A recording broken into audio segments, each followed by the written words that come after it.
Live in 3, 2, 1, go.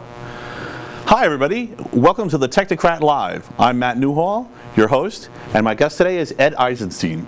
Hello. We're going to be talking about lots of great stuff.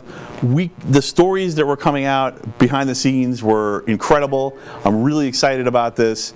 Somebody's texting me already. By the way, Before the show started. no, I want people to text me. Okay. No, don't worry. So I'm gonna put this up just to remind you. I want you to ask us questions, okay?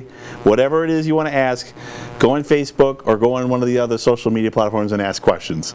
So particularly Facebook, for sure, it'll come through, and we'll answer them. So. All right, so we have some news. I usually do news in the beginning, so you feel free to chime in if any of this interests you, or you can just look on in abject horror as I rattle through this stuff. So let's start off with something fun. So the Westworld trailer's out. So I don't know if you're a Westworld fan. Yes. Okay, good. Oh my God, it looks amazing. Good. So yeah, I mean, I'm really excited about Westworld and the idea of, artificial intelligence and, do they have rights? Is it right or wrong to basically enslave them? And also you mentioned you were a Black Mirror fan, so I'll come back to that later. But I just wanted to say, if you haven't seen the Westworld trailer, check it out. I mean, I think I actually yelled out loud at the end of it. I'm that psyched. I think Westworld is probably the best non-movie sci-fi I've ever seen, and I'm including Star Trek in that. Sorry. Did they leave off with that, with the samurai scene? Is that where it left off? Well, it left off with several bots escaping the park. Oh, yes, right. Yeah. So, sorry, 1 month spoiler warning. Oh, and by the way, if you're mad that we're talking about the Westworld trailer, trailers are not in the 1 month spoiler because you can see them right away. So, from anywhere. So, Everything in trailers, free game. Everything in trailers are fair game. So, all right. So, on to more serious news. So, the FTC and the Department of Justice have demanded that Facebook pay $5 billion for privacy lapses. So this is not huge news, but I just thought I would mention it, kind of to establish a pattern. There's a lot of tech news. I'm not changing the way I'm picking what tech news I have on the show. It's just there's a lot of news. So that's kind of a typical monopoly case, like we're a giant company and we're abusing our power kind of thing. And I'm kind of glad to see that they are. The thing that's interesting about it is also the DOJ is also going after them at the same time and separate from the FTC. So usually the DOJ and the FTC work together on antitrust issues, and they don't seem to be doing that this time. So it's almost like they're getting double teamed. And I would feel bad about that, except for this next thing. So so I have talked to people about this before, and I have a bit of a reputation as a tinfoil hat wearer. So I'll own it. Whatever. Chicken Little only has to be right once. So, but I've told people before that I've been shadow banned on different platforms, and they say that's bullshit. They're not doing that. You're making that up. No, I'm not making that up, and now it's fact. So time to get with the times. Facebook has filed a patent for a shadow banning technique. It doesn't get more official than that. So if you have a patent on shadow banning, nobody can deny that it's happening anymore. It's just a question of when and who and why. Actually, Facebook has been treated me a little bit better, I think, than Twitter. But it doesn't. My personal experience doesn't matter. The point is that it exists. Definitely, social media does do shadow banning. You think everything's fine. You don't see any complaints from them about your behavior. You have no feedback, but yet you can't talk to your social network, and that's crazy. At least I think so. So also in the news today, Veritas had a senior Google engineer. I bet you aren't seeing this stuff in the news. These are major stories, but they're not, for whatever reason, they're not being picked up by the TV news. Senior Google engineer Greg Coppola actually went to Veritas, not anonymously, and said Google is messing with the elections. They're completely biased towards the Democratic Party. They're on their side, and it doesn't really matter whether it's the Democrats or the Republicans. I don't care. That's not my issue. It's that they shouldn't be mucking with elections. Just because they have a favorite in an election, they shouldn't get to favor them and support them. And how are they mucking with these elections exactly? How do you? Well, so there was actually a couple of earlier announcements from anonymous Google sources talking about the machine learning or the ML fairness algorithm. Okay. So this is a well-known algorithm inside of Google, and the ML fairness is like when you're typing in and something autocompletes. That's one example of something that it does. At least they pointed at that. I don't know if it's accurate, but I'm assuming it is. And so when autocomplete does something unexpected, like there's a scandal about a politician, and you type in the politician's name, and then whatever the scandal is, words that might be associated with the scandal don't come up. That's ML fairness, and they said they're skewing that towards the Democratic Party in particular. Again, I don't care about the Democratic Party or the Republican Party. They're saying that people I actually want two healthy parties because that's better for everybody. I really would like three, but two is better than one for sure. So, who inside Google would be doing this? In this case, it would be senior technical people being told to by the management of Google. So someone in the management structure of Google is okaying this. I don't know who. Those details are not out, so I don't have that information. And in your opinion, is it coming from leadership above, or is it internal management who've decided to take these actions? I think it's both. I think there's, for sure, Twitter. Now, this is not Google. I don't know with Google. Google, they say it's coming from above them, but again, it's all hearsay. Who knows what's really going on? This is what the people inside of Google are saying. But I know with Twitter, there has been at least one case where a rogue element did something where they, shut somebody's Twitter account off, banned someone, and were not told to, and they just decided to. Okay. So rogue employees inside the company. So yeah. So Twitter has blamed rogue employees before. I have not heard that excuse from Google or Facebook. Do these rogue employees get fired? In that case, he did. Yes. Really? Yeah. In the case of Twitter, he works for in Facebook that Twitter now? case, yeah. Well, in that Twitter case, he did. Yeah. And as far as Google, I assume this guy's going to get fired. Like the James Damore case where he basically they had a call for statements. He put out an academic style statement, and then someone was like, "Oh, you're misogynist," and it's like, I just put a statement out. And even if it was misogynistic, he's a nerd. That's not his specialty. You got to give him some leeway. Right. You asked for him to do this. Right. Yeah. So, yeah. But anyway, so that's news. Go check it out. Go check out the video. Come to your own conclusion. But yeah, it's worth talking about because. Hey, no question. I have a follow-up on that. So these employees who get fired for doing this at Twitter, do they just take their knowledge of what they built there and go to Facebook and the other social media platforms and continue that biased behavior? Well, so of course, in the industry you got to sign NDAs and other contracts saying what you can and can't do. You can't compete. You can't share data. So theoretically, if they're not in violation of those, no, they can't do that. But at the same time, usually the law supersedes the contracts in the sense that, they can't really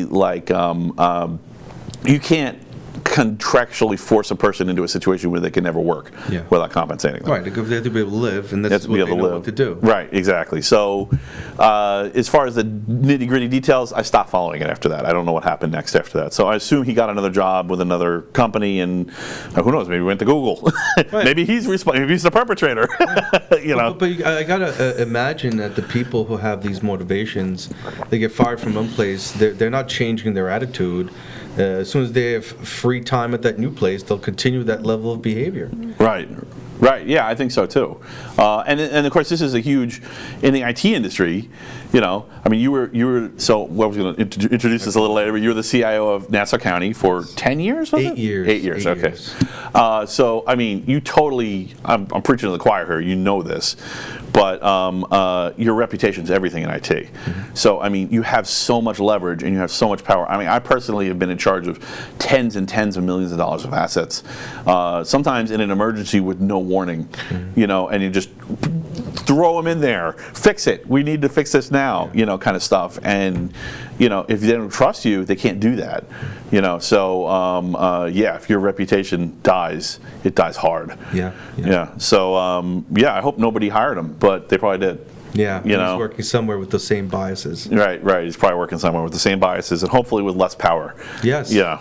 But how do you don't see that once you hire someone that's right. It's captured later through. So this is interesting. So this always happens. I never get to the news, and this is exactly what I want to happen. It's a great conversation starter.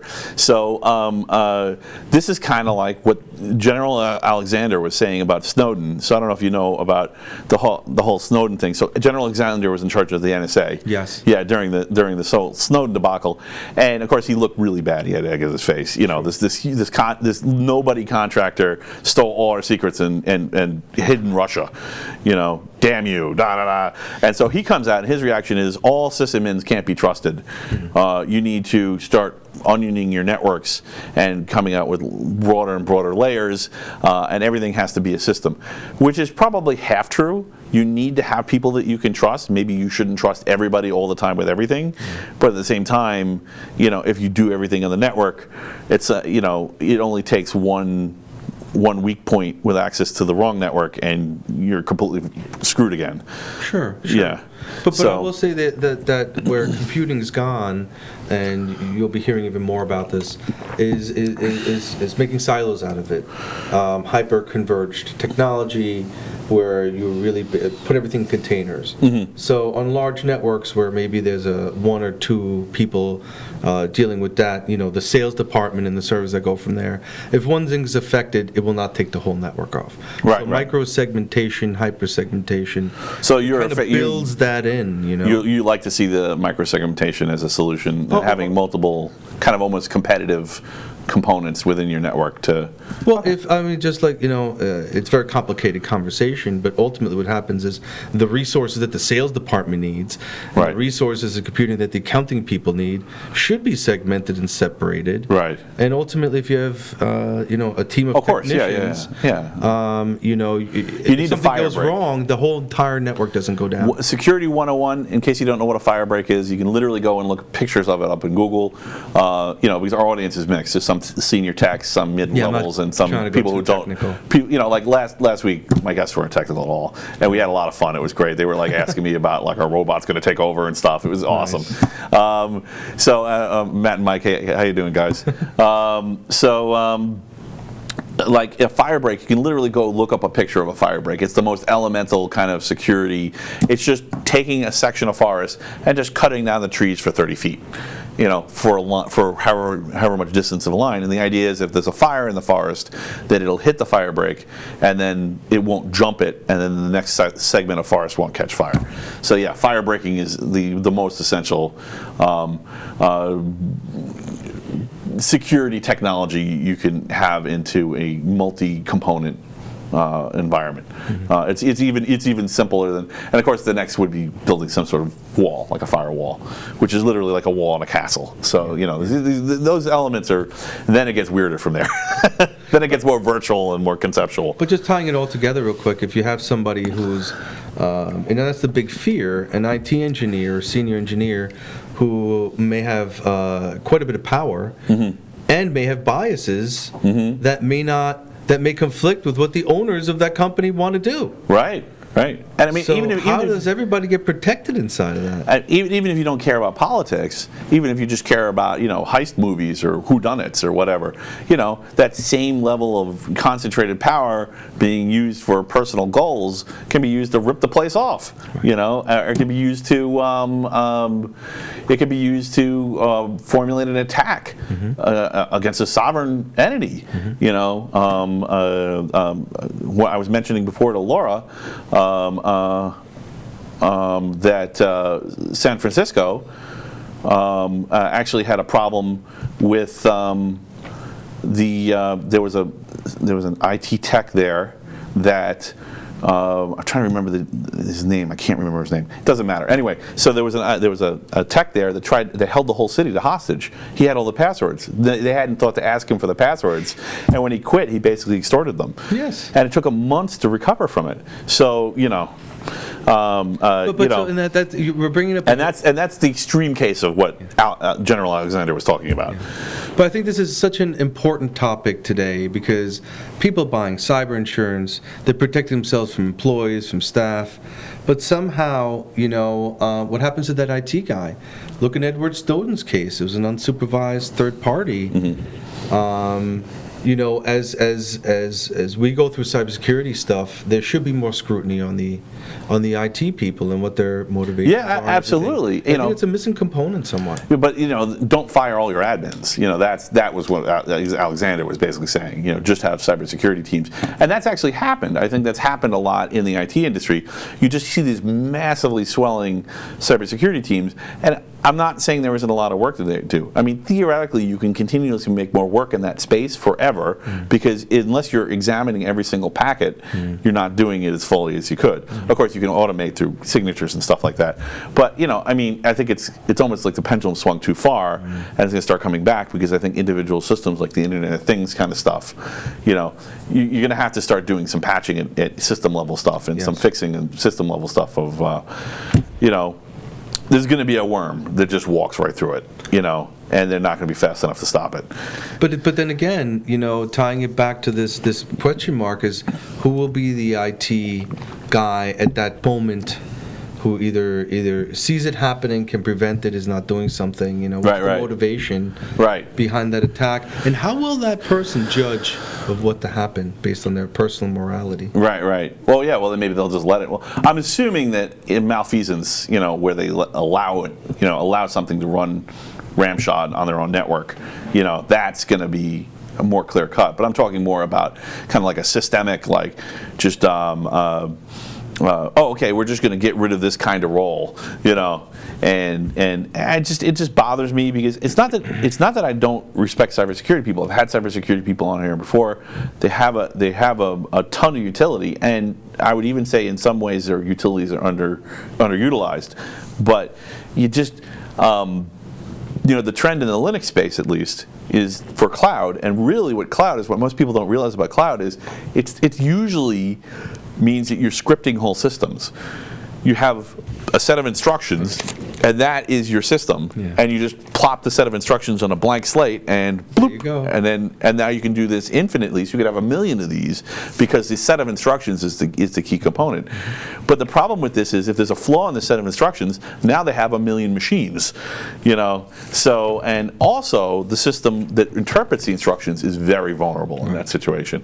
And Red Hat, I actually asked some guys at Red Hat about this, and they're treating it as such and trying to limit the amount of libraries that are used so there's less vectors to attack it. So they're aware, like Ansible I'm talking about, or Puppet or something like that, that they're vulnerable to that. So they are dealing with it. I'm not saying, but I just can't believe there hasn't been a worm in it yet. It's just crazy to me.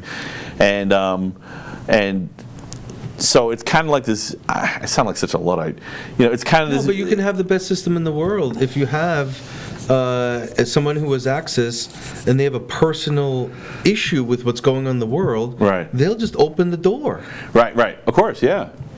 Yeah, and of course, how do you cope with that? Well, teaming people up is the way to deal with it. Who maybe have different opinions and different views, and sure, because there's so much team building in IT in this. Yeah. Because nerds get along so great.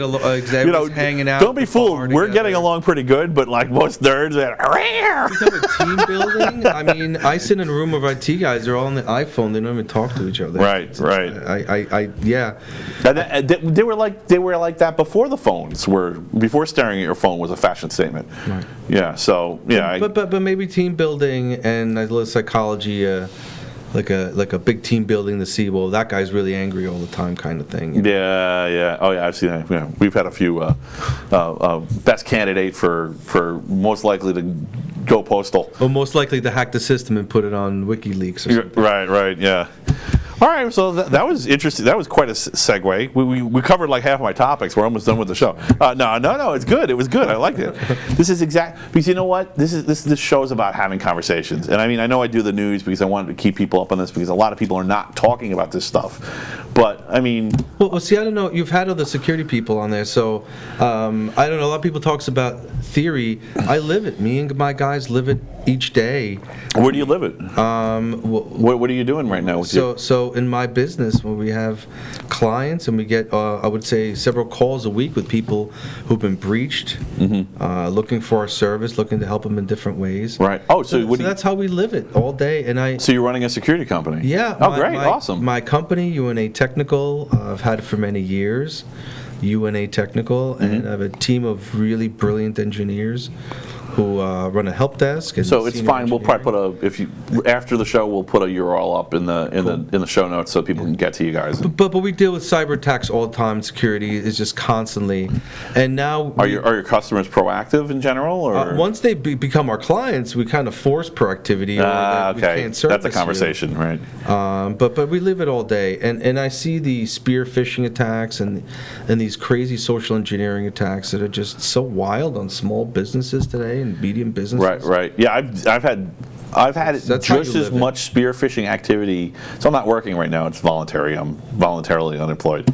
But like, it's awesome. It's everything you dream. Really? It's wonderful. I love it. I only had a week I'm of doing that. this. That's what I'm doing. Nice. So yeah, it's really like, I really didn't only had like a week off here and a week off there since the 90s. Really? And I mean, I don't know if I'm retired for now. I'm not retired forever. Nice. But it's given me the chance to do this, and I really love this. I really love listening to people's stories. I know I've done most of the talking, but we're getting out of news soon, I promise. Steve's laughing. We're still on news? Wait, I think we're doing the 3 hours. All right. Yeah, everybody tells me the same thing on the show, and it's funny. It's a stick I do because I wait till halfway through the show or 2 hours on the show. I say, we're in 2 hours in. They're like, what? Everyone thinks that we're going to be out of here in 45 minutes, and it's weird. It's almost like I know you've done presentations before, like tons. I'm sure you've done tons of them. Yes. So I mean, you know the rule. Usually, whatever you think it's going to be, double it. And that's how long it's going to take. Yeah. It's more like triple it on this show, man. Because when you make it a conversation and you can kind of go on whatever segues. Oh, I went segues. We're still doing it from show one. So it just keeps going. All right, so let me keep going. You're very captivating, so that's what probably fills the space very well. Well, I thank you, and as are you. And thanks for the compliments before, Steve. Of course, he did it off camera, so no one got to hear his flowery compliment. Beautiful, Matt. He's beautiful. Thank you. You're gorgeous. Oh, thank you. I feel very at home. The triangle of joy. All right, so the next news item. Next news item. Yes. I'm gonna get to the next news item, I swear. Oh, and also, so here's one. Now we're getting more straight up into politics, and I really didn't want to get this heavy into politics. It's a coincidence, I swear. Tulsi is suing. Oh, there it is. This is yours. Nice. So that's yours in case you want to follow along with it. Is there any way I could possibly request a little bit more coffee? Yeah. Cool. Thanks, bud. Thanks, man. So Tulsi Gabbard, who's one of the Democratic presidential candidates, just in case people think I'm being mean to the Democrats, I'm actually defending a Democrat this time, is suing Google because during the debates, they shut down a component of her donation mechanism. So there was some piece of her donation mechanism, I don't really remember what the name of it was exactly, that they shut down, that just became inoperative for 3 hours during the debates when a lot of people were searching for her. There was actually Google Stats, they actually published the stats, probably another piece of Google that was more innocent to whatever was going on. And she was the most searched for candidate during those debates. And she wasn't able to accept any donations. And the funny thing is, I just kind of beat everyone up on Facebook. So if you're on Facebook and you hate my guts because I was beating you up, what I was actually trying to say is the way the DNC rules changed is that if you donate to a small candidate, you enable them to be in later debates.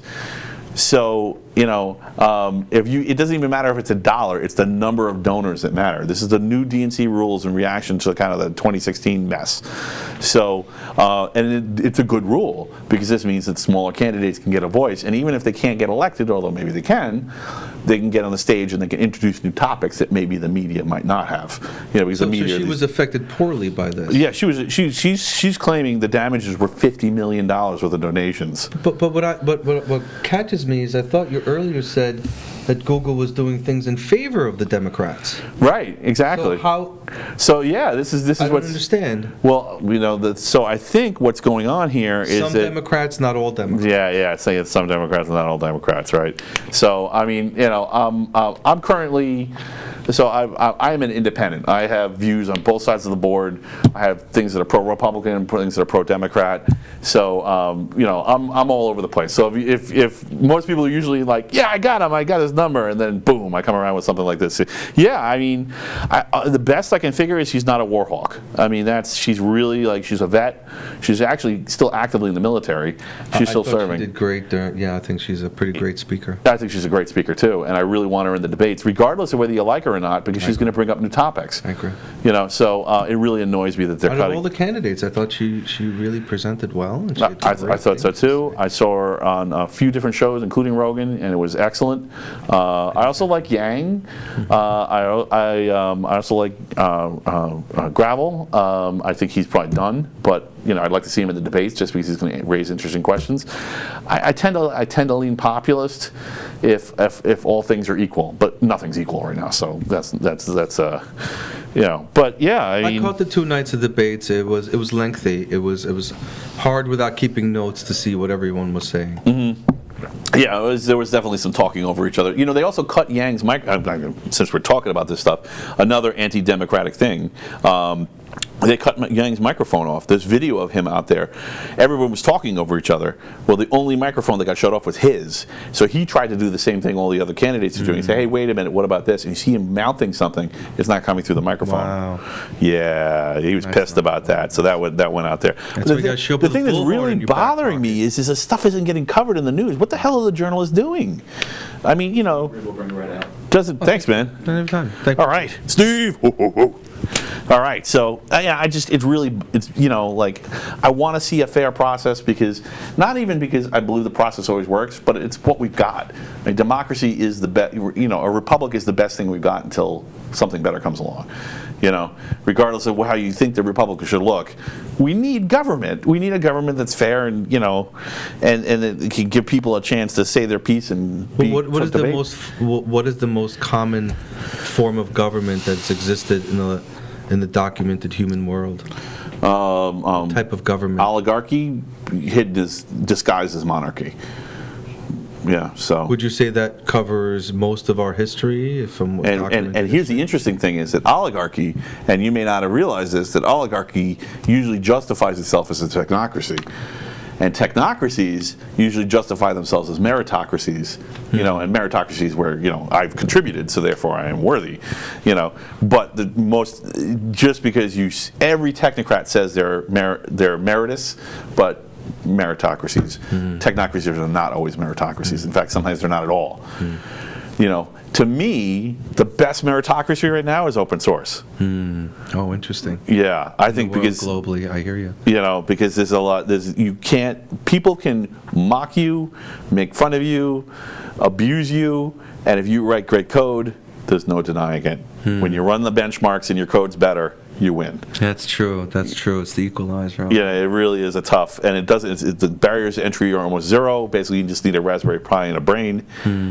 So yeah, I really I'm a huge fan of science, and in particular computer science as the model science right now. So yeah, no, you make me think about the young kid. I think he was in his teens when he used an AM radio, and I think it was Raspberry Pi to break into the into the pin codes that the little tags. Oh, okay. The security tags that we're using to. RFIDs. The RFID tags. Yeah. Oh yeah. So the RFIDs are a huge problem. AM radio and some kind of computer. So there was a problem with New York City was actually tracking using people's RFID tags in their Easy Passes to do traffic patterning. So this is an interesting one because it's really ambiguous, right? So knowing what traffic patterns is a good moral end, right? But it could totally be abused, right? It's the same thing as the toll booth problem. Sure. If all the government has to do is start timing you between toll booths and speeding ticket. Yes. Yeah. So is it good or is it bad? I don't know. I put my easy pads in a Mylar bag because you get enough stats without me. But, you know, for the average non-technocrat, they don't know what the heck's going on. You know, so it's good to be a technocrat. Yeah, I mean, I figure I'm being tracked in many ways, so what am I going to do? Right. Oh, so you're like a transparent society guy. You're more, or our privacy is already dead. Well, I don't know. Public. I think that if you use the philosophy of living in the now, you know, and being fully expressed, you have to accept that it's a part of our times. Right, right. If you're denying the fact that you're being tracked and watched by the Chinese government, by NSA, just live your life. I mean, it's just a sign of the times. Yeah, yeah. You know, you remember what everybody said, whether this is in autopilot mode or off or anything, it's still sending your traffic patterns to Google or what you're doing. Right, right. So to a point of creepiness, like, hey, we think you're over here. How do you know that? We think you're going to go here at this time. Here's the traffic. What? What are you going to do? It's a sign of you know. At first I was horrified with that, and then eventually I just gave up being mad because, you know, I just forgave him because what else could you do? So, you know, I think that's... Not use the technology. Not use it, become a Luddite, right? You know, move to the sticks, live in a barn, you know, herd sheep, you know, grow wheat. But I love the technology. Good luck competing, but you can still do it and survive. Exactly. Yeah, as long as you have a big pot to pull your property tax from. All right, so there's still more news. Still going. All right, so that was, this is actually mostly fun and good now. So Microsoft is actually being the good guy for a change. So, you know, I'm a Linux guy. We had plenty of practice beating up on Microsoft.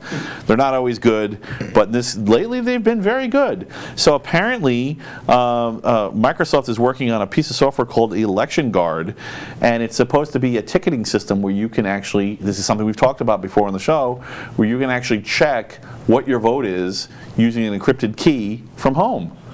So it looks like they're doing the thing that we were talking previously about on the show, and I didn't even know about it. This is the first. I have a link here. It's called Election Guard from Microsoft. So if you look that up, you'll be able to find it.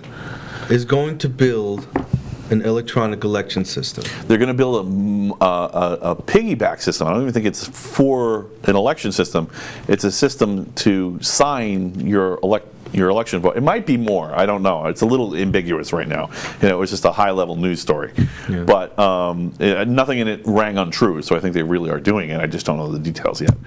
But yeah, apparently it's going to be open source too. So whatever, yeah. So good for them doing it the right way. I mean, most of the election software out there is not open source. So just that alone, world better than anything that's not open source that we're doing out there. Because that way, you know, enough eyeballs, all bugs are shallow.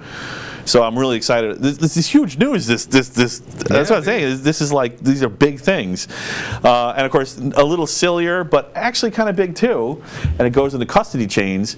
So there is a company that is making drones that have attached flamethrowers that can shoot up to 25 feet. Awesome. And they hold up to a gallon of fuel, which means that they can shoot flames for 100 seconds. Wow. So this is bona fide weapon of war kind of stuff. And the best part is, because they're so new, there's no regulations on it anywhere yet. Really? So you can just go on the internet and buy a TF-19 Wasp and proceed to light things on fire from the air. It's only $1,500. Wow, that's pretty crazy. So if you have adventurous children and you want to give them a happy birthday gift, this is not a legal endorsement, but I'd recommend getting an approval from your doctor. I think buying. So I own several drones. I've invested thousands of dollars in drones. Yeah, really? I didn't know that. Yeah, probably, large amounts of money. Yeah. And I don't believe putting a flamethrower on a drone is a good idea for the public. You're so straight. You're such a chill guy, and it's so straight-laced the way you deliver that, man. It's perfect. Yeah.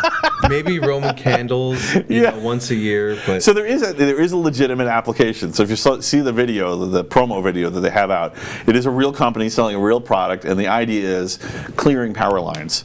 So if there's growth on power lines and it's really expensive to get someone there, you basically just have a guy in a pickup truck show, pull the drone out of the pickup truck, turn it on, go up there, flamethrow the vines off the power lines, put it back on the truck, and move on to the next one. How are they doing it now without the drone? I assume with a bucket truck and, you know, a pair of shears. That's probably the better idea. Yeah. I just don't think the technology's there where. What could possibly go wrong?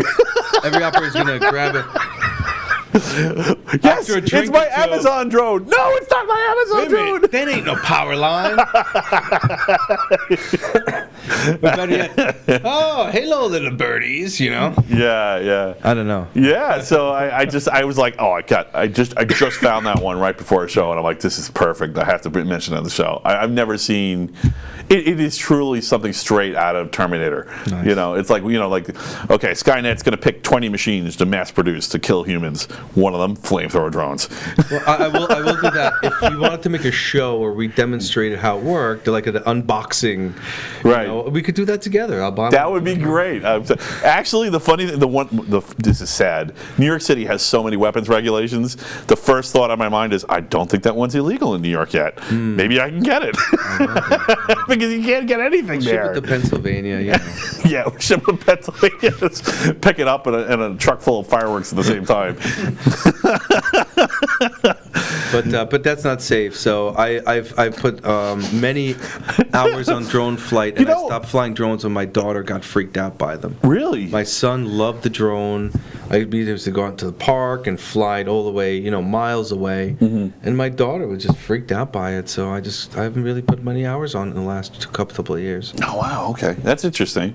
Well, it is a little freaky because someone could theoretically spy on you from a great distance, you know, if you were out in public at least. If you didn't have walls or windows between you and the drone, even if you did, you know, if you're getting techie enough, but hopefully. Well, let's talk about that because that's exactly what happened. So when I saw. Dead Mouse. No. What happened? Musician? No. He was in Canada, and some kids who live next door kept. I know. I know who that is. He's a dubstep. No, I'm saying there's some kids who live next door, and on his property just kept flying in drones and spying on him when he was working on music and stuff. Really? Yeah. Oh, no way. That was awesome. Oh, me a beer. That's awesome. No. Wow, that's crazy. Checking him out via drone. That's funny. Yeah. Good dubstep helps too, and I think that act, by the way. On his property. Wow, and they didn't do anything about it. And then eventually he got it taken care of. Yeah, about getting a BB gun or a .22. So I know that there's some laws that you can just shoot them down if they're over your property. I think you could do There's some states where there's that's in your neighborhood. Yeah. I'm saying in the United States. I don't know in Canada, but in the United States for sure. There's at least a couple of states where if you're on my property, you know. Or he could have gotten a Mark V and taken over the Wi-Fi signal and crashed a drone on his own. So there's a couple of ways out. Oh yeah, free drones falling from the sky. Right, take over the Wi-Fi signal and kind of commandeer the drone. Thanks for the donation. La, la, la, la, la. Exactly. That's more our style. Got 6 drones. Free drones falling from the sky. Just keep bringing them. Nice. Yeah, there's at least one good YouTube video out there of a guy doing that. So you were going to tell a story and we cut you off. What was that? I don't remember exactly, but we've done a lot with drones. So when I first got mine, I really privacy, that was it. Thousands of dollars in drones, and then when I worked for the government, we brought drones to the government, and we did a tremendous amount of things where we did major constructions, did flyovers, and gave the workers management status of what's happening on the ground. Right. So drones had an incredible effect in some of our work we were doing for inspecting projects. Wow. As an IT guy, so I used to do. I've been in and out of security teams, so I've actually helped with war driving in a couple of cases. Wow. So war driving is where people have Wi-Fi, you're looking for rogue wireless access points, or even probing your own weaknesses to see where Wi-Fi is available. So it occurs to me that there's got to be some kind of drone driving too, right, where you're looking around to see if they can pick up either signals or actually physically see drones in a particular vicinity. Have you guys ever had to do that in any of your roles? We haven't had to, but but I've had a war driving kit. Okay. And the way that happened is you put a special antenna inside of a tube, and he pointed at a building, and you can kind of zero in on the right Pringles can. Yes, exactly. Pringles can. I'm letting all the secrets out. PVC pipe. So. We just spill it here, Don't worry. I haven't experimented with the drone stuff with that. The most amazing drone thing that I experimented with was the infrared cameras. Ah, okay. So I don't think people are aware that if you have somebody who has a high-end drone with an infrared camera, and they're flying over your house, they can see beyond the walls based on the heat signature of what's happening in that home. Wow. We're able to fly over a house and tell I mean, the poor people looking at me. tell you what the insulation problems are. It's meant for, you can inspect the whole building,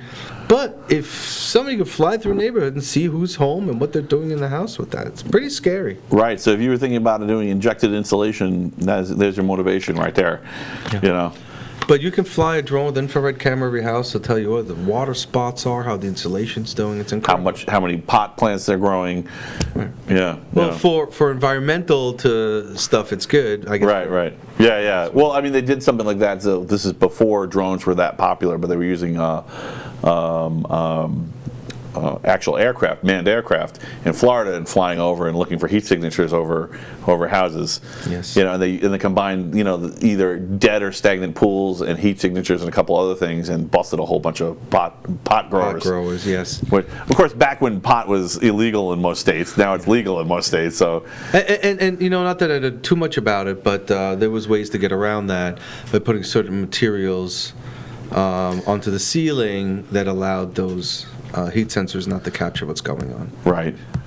Cool. So we did it. We got to the news, man. We got to the news. Yeah. It's not time to close, and we got to the news. So you have a great story. I want to hear all about your story. So when did you get interested in computers? I guess I was maybe 15, 16, and okay. The parents got me a Tandy 1000. Nice, Tandy. All right. Tandy 1000, and I had learned a little bit about DOS and learned about DOS commands, and nice. Started playing some games and really got into it. Was it IBM DOS or Microsoft? It was Microsoft DOS. Nice. And I bought the Tandy from Radio Shack when they were big into selling computers. Oh, yeah. I feel bad about Radio Shack, man. That really made me sad. I've spent a lot of money at Radio Shack. I have a lot of stuff with the Radio Shack logo on at home, exactly. But that's how I kind of started, and I just fell in love with computers, and so it's a long story. And then started playing with Macs.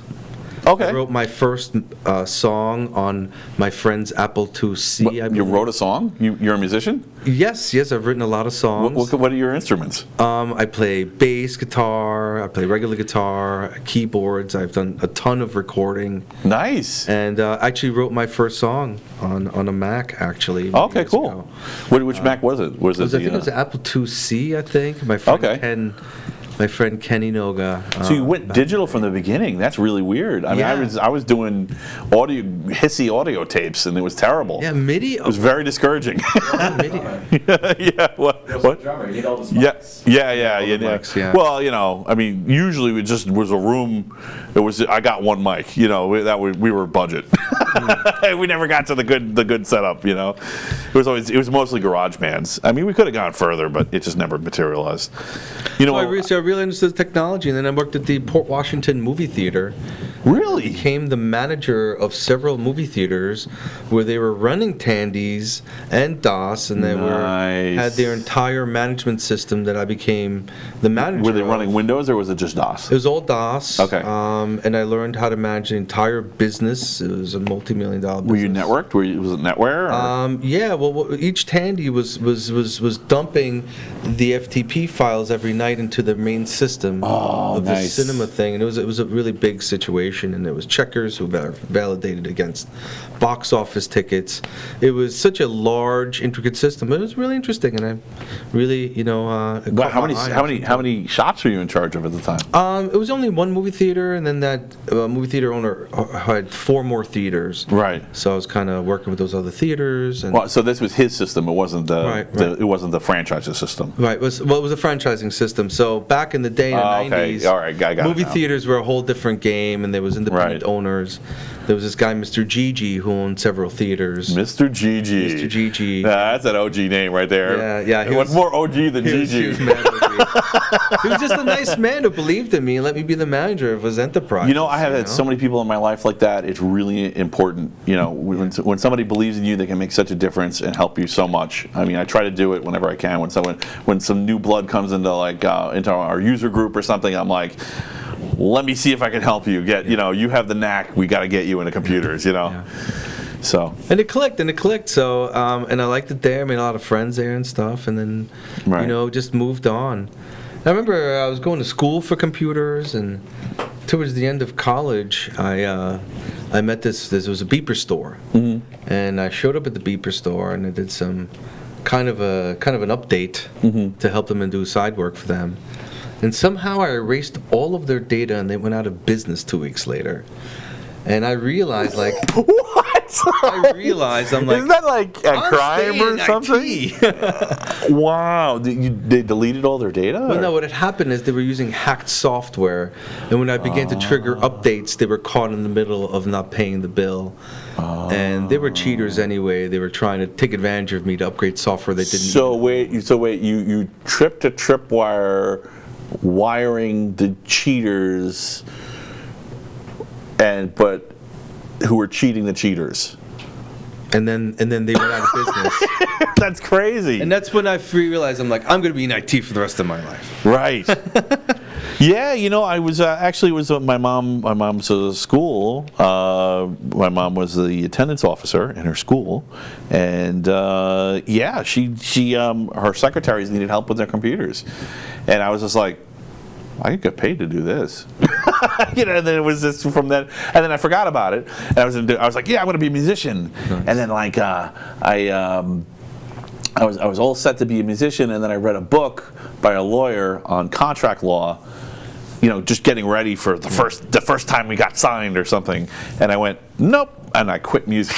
I said, I'm going into computers, so I switched over to computers, and I've dabbled with the drums ever since, but I've never really taken that seriously as a career path since then. So I don't want to discourage people from music, but yeah, contract law. At the time, what was happening in the music business, it was the early '90s. It was really discouraging. So I went, nope, I'm not going to have anything to do with that. So Yeah, but music's fun. It's a release, jamming with your friends. It's a release.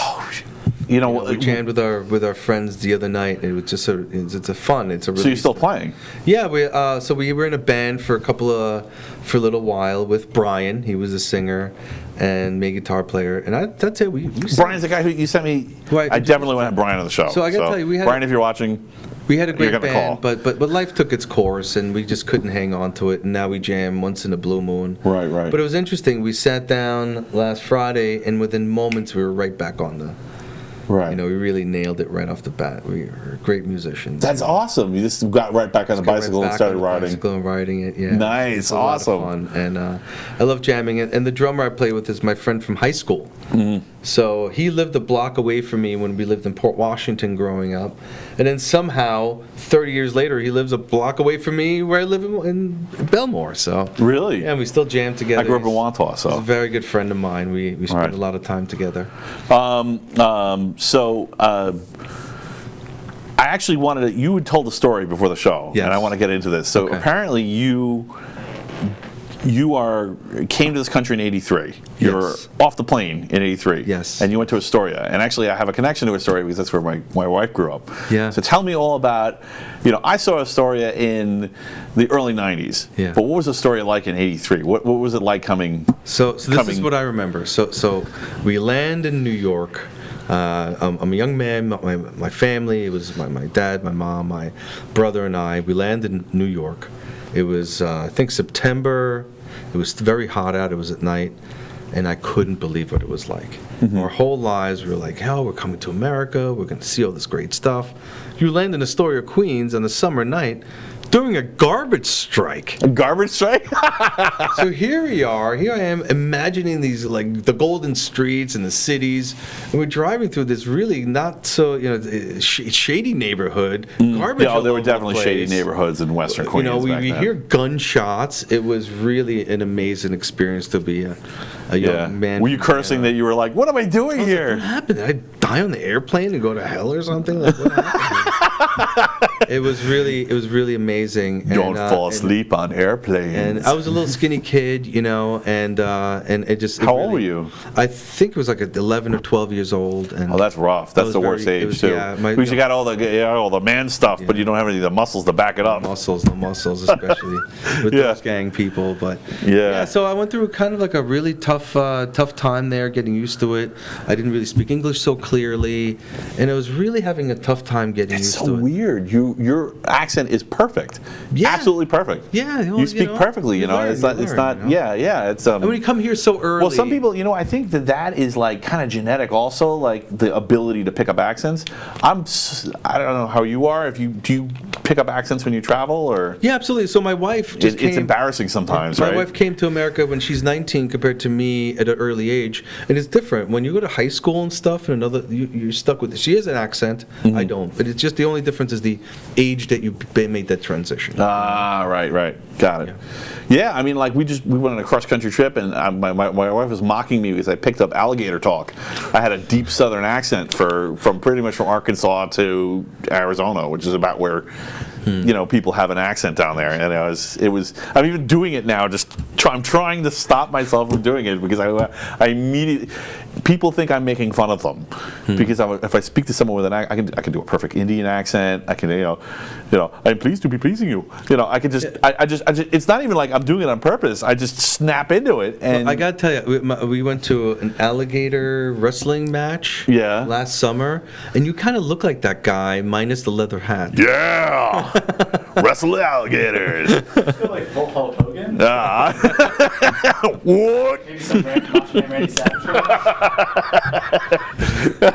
So I'm really a nerd, but the truth is, I'm a cross between the ogre from Nerds and the other nerds, Nerds. Great movie.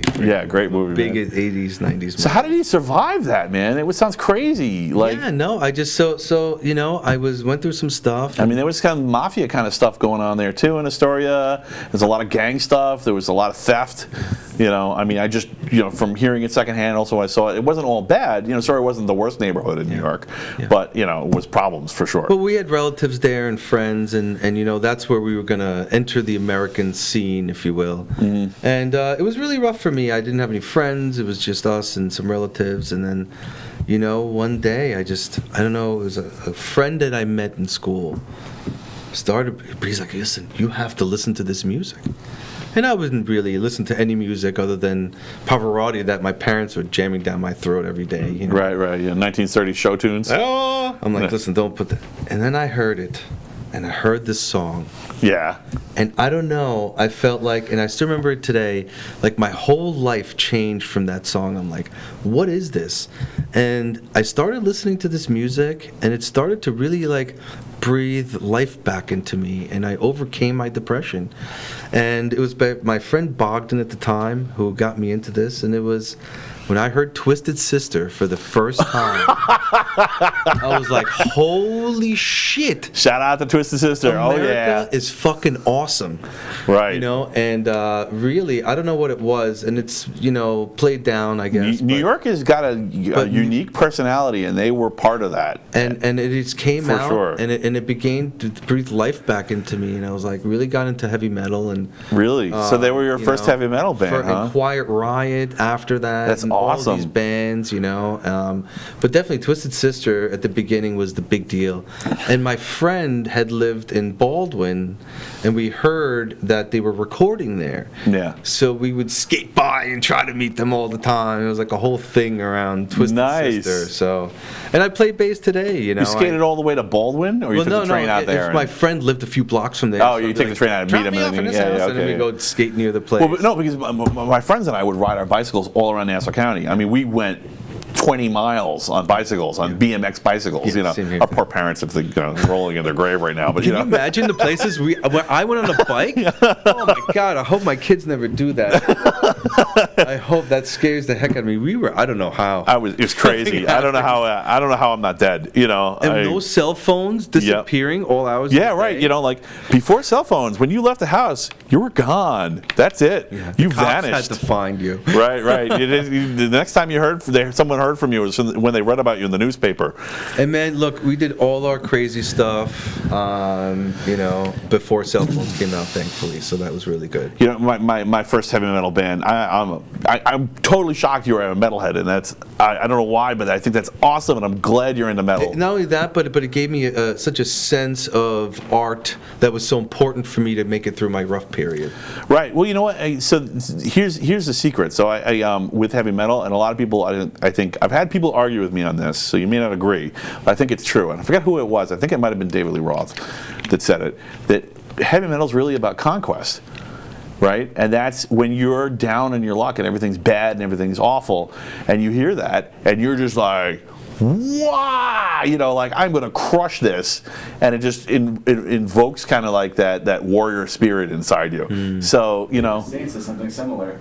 Was it Dave Mustaine that said it? Similar. No, he said when you're in that mood where you need to overcome something, or if you're just angry or whatever, nothing fills that thirst better than metal. Right. Nice. Yeah, I completely agree. Actually, there was a great article. Mustaine is my top. I'm really so in love with Dave Mustaine. He's just a fabulous. So I was into musician. I mean, if you look at his history, it's just incredible. He's got throat cancer. I don't know if you guys heard. Yeah, I know. I heard, man. I hope he's all right. Yeah. I mean, did you get Endgame? 40 times in concert. Did you get one of the newer albums, Endgame? Yes, I've heard. Yeah. And This Day We Fight is like one of the greatest songs ever written. I mean, it really is. It's amazing. Yeah. So. Wake Up Dead. When I heard that, it was incredible music. And there's a guy in my office that works for us. We both talk about how that song both. Wake Up Dead. Yeah. Jumping on the fence, What? Yes, please. Jumping on the fence and stuff. Thank you, my friend. Oh, look at the coffee. Thank you, people. Thank you. Coffee.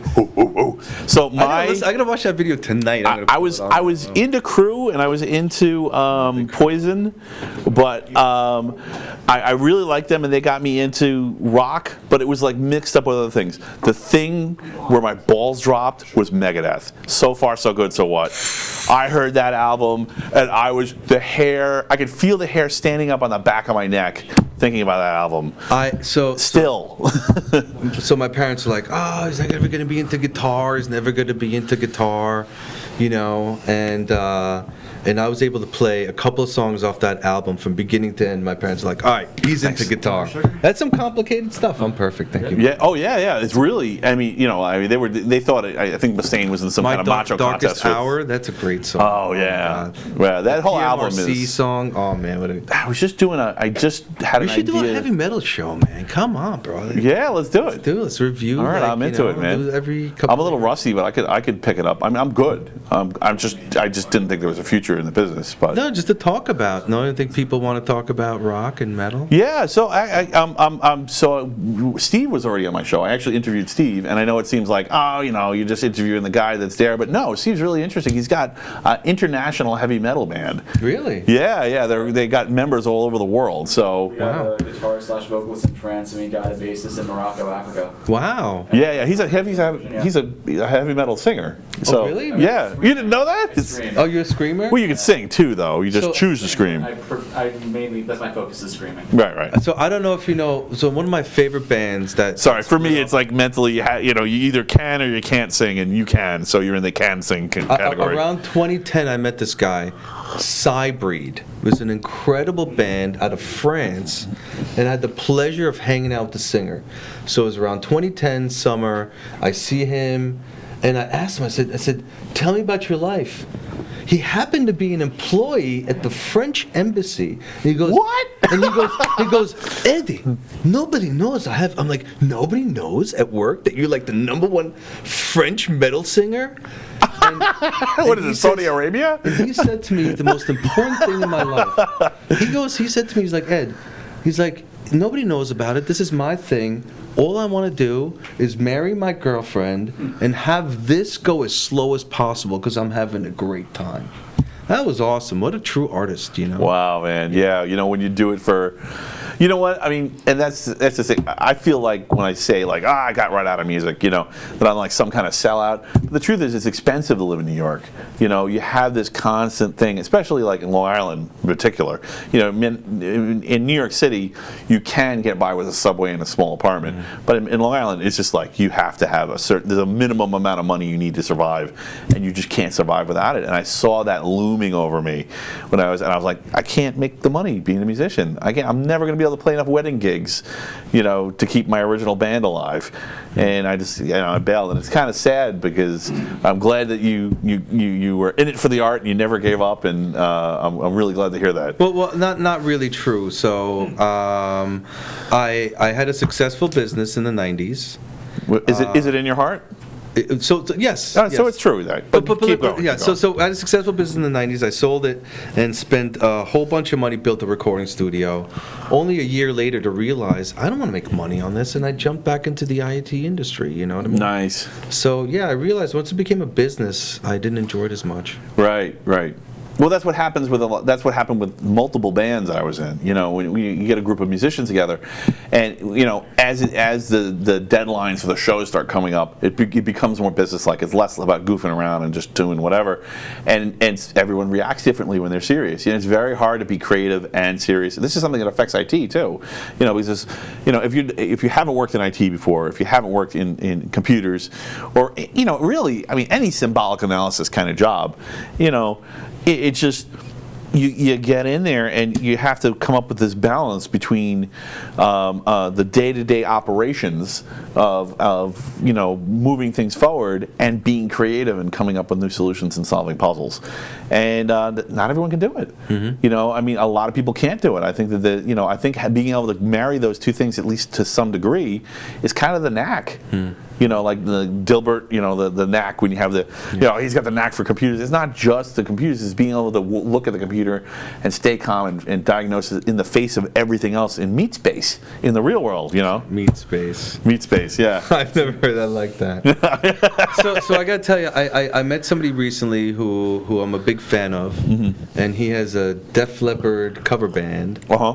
And I see what kind of personality he is, and to me, I see he's able to keep that balance, right? Where he's got the seriousness, but as well as he's like, you know, easygoing guy, and he has deep computer knowledge. So, you know, it can be done. You just have to find that balance, right? Yeah, so I'm definitely, to answer your question before, that's kind of where this is all coming from. Yes, I'm going to have more musicians on the show. Cool. I actually know some local bands, and I really enjoy doing it. I've been kind of clearing the way, and I did a test case last week, and it was really good, so I'm planning on doing it more, of having some non-technocrats on the show. You know, we're definitely technocrats, and I think the majority of the guests on the show will always be technocrats, but I think there's a space for people who are not technocrats, because the truth is, you're in the technocracy whether you like it or not. You know, everything in your life is being affected by decisions made by technologists at a great distance from you, and you have no interaction with them. You know, and I mean, whether you know, it sometimes it's great. Sometimes they make great decisions, and you end up feeling and acting smarter because a choice was made for you that got something out of the way, and now you can do the thing you really want to do. But sometimes technology completely gets in the way. So can you think of anything, do you have any pet peeves? Is there something you want to talk about, like where technology is really in your way, or it's created a problem for you or your company or somebody you care about? Or the thing that bothers me the most about technology in serving companies and governments is these attacks that are happening, from these spear phishing attacks, the social engineering, the phone calls pretending to be IRS. Yeah. To me, it almost feels like it's like an attack.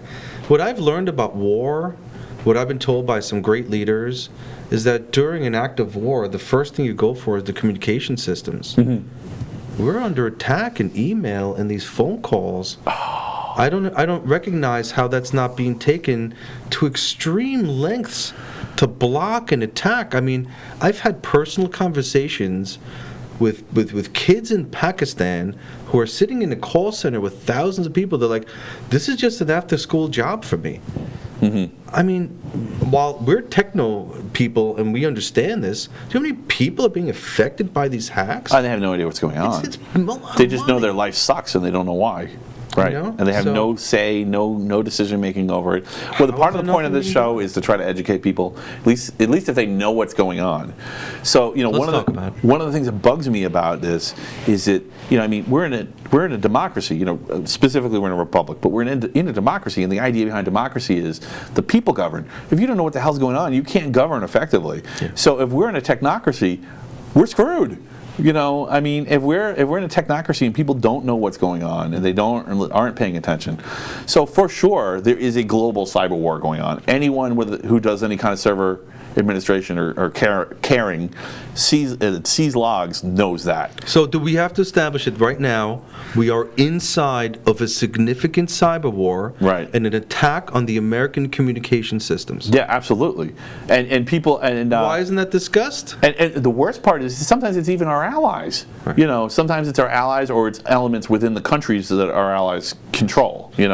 Or the tools we used, right, or even our own being used too. Against us. Right, yeah, for sure. So here's the part that's the dark part, right? And here's I actually have something pretty deep to say, and it's a little weird and dangerous, but well, let's start with zero-day exploits, right? So zero-day exploits, what most people, this is you can't really govern if you don't understand this. If you're in a military, I realized this when I wrote a book about nanotech, and I realized this, gaming that out and figuring out, and it actually, what I learned there applies to everything. So it also applies to zero-day exploits. If you're a military force and or a kind of a paramilitary force, an intelligence agency that's there to assist the military and maybe stop communications, like you said, you have to have a bucket of zero-day exploits if your enemy has them. Right? And zero-day exploits are bugs in programs and operating systems that no one else knows about. So that literally, you can deploy at your enemy. A lot of people get mad at the intelligence agencies for having these. They don't have a choice. This is how the military-industrial complex works. Thank you. This is exactly how it works. Nice. And you can't get rid of this stuff until everybody gets rid of it. So here's the crazy part. This is today's chemical weapons. Yes. And I hope to God, because Einstein was right, we're not getting out of World War III on the other side. It's going to be a mess if we ever have to go there. So I'm hoping without a war, we can get to an aha moment where we can realize, our arsenals of zero-day exploits are actually chemical weapons. And we need to write a treaty that nobody can use them. And if you get caught using them, you're in big trouble. There's going to be embargoes, there's going to be trade problems, there's going to be, there's going to be punishment and consequences.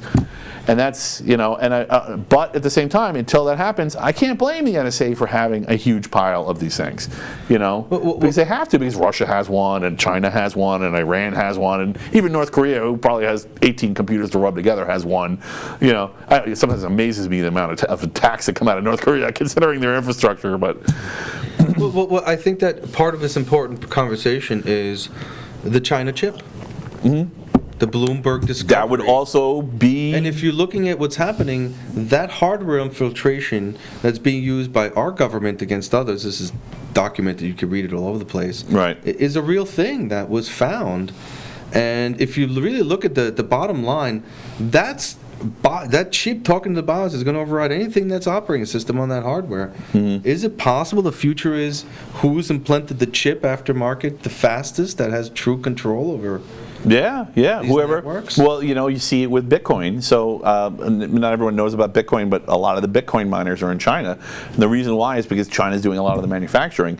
So as soon as Bitcoin became more optimized for specialized hardware, where specialized hardware got to the point where it was faster and it was worth paying a little... video cards and the ASICs they're usually plug-in devices that the powered devices that you run in just huge clusters to work on mining Bitcoin. When China started manufacturing, they said, why are we going to sell these? Let's just keep them. And the companies that were manufacturing started Bitcoin mining. So yeah, this is a huge. We're at the, and that's also that's a military threat. The military missed. Yes, thank you. They failed. Thank you. I agree. They completely failed. They're all like zero-day exploits. And what about the manufacturing? We have to do some chip manufacturing here, so that when something like Bitcoin comes along and you want to start mining it, you need to do those ASICs. So this is how the military. A lot of people kind of their eyes roll back in their head when they hear that Eisenhower quote, about the military-industrial complex. I don't know what that means. Yeah. This is what that means. Having to have massive standing armories and armies of various assorted sizes. It's not just troops and forts. It's having to have a bucket full of zero-day exploits, having to have a blackmail network. Countries have blackmail networks. And because it comes down to the lowest player on the totem pole. If the meanest, scummiest country has a blackmail network, guess what? You have to have one too. Because otherwise you're going to be caught with your pants down if you ever really do go to war. Because those kinds of things, if you go to war with a country and you get strong-armed, you're done. Your politicians can't move. It's very interesting. Again, this as well as I do in World War II, the inflatable army.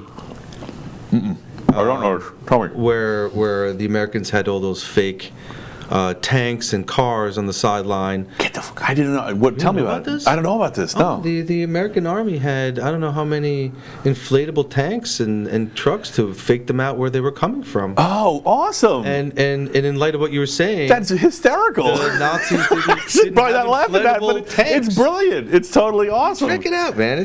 That's really great. Read in the history books, Yeah, no, I just somehow I missed that. So the enemy didn't have inflatable tanks to do the same thing because. Then you think about it if you think about it. Well, it's that being creative under pressure. Being creative under pressure. Right. You have to value your geeks. It doesn't matter. Yes. And clearly you don't have to be a brainchild. Look no further than the story of Einstein to see that the World War II, the German side, the Nazis didn't value their geeks. Yes. Otherwise they would have had Einstein. They would have won for sure. Well, I think they valued their geeks. I think they kidnapped them and tortured them. That's not valuing. That's hold on. The Nazis had a different. That's objectifying and carrying off. I think the Nazis had a different way of showing love. And their method. You heard it here first, people. The Nazis had a different way of showing love.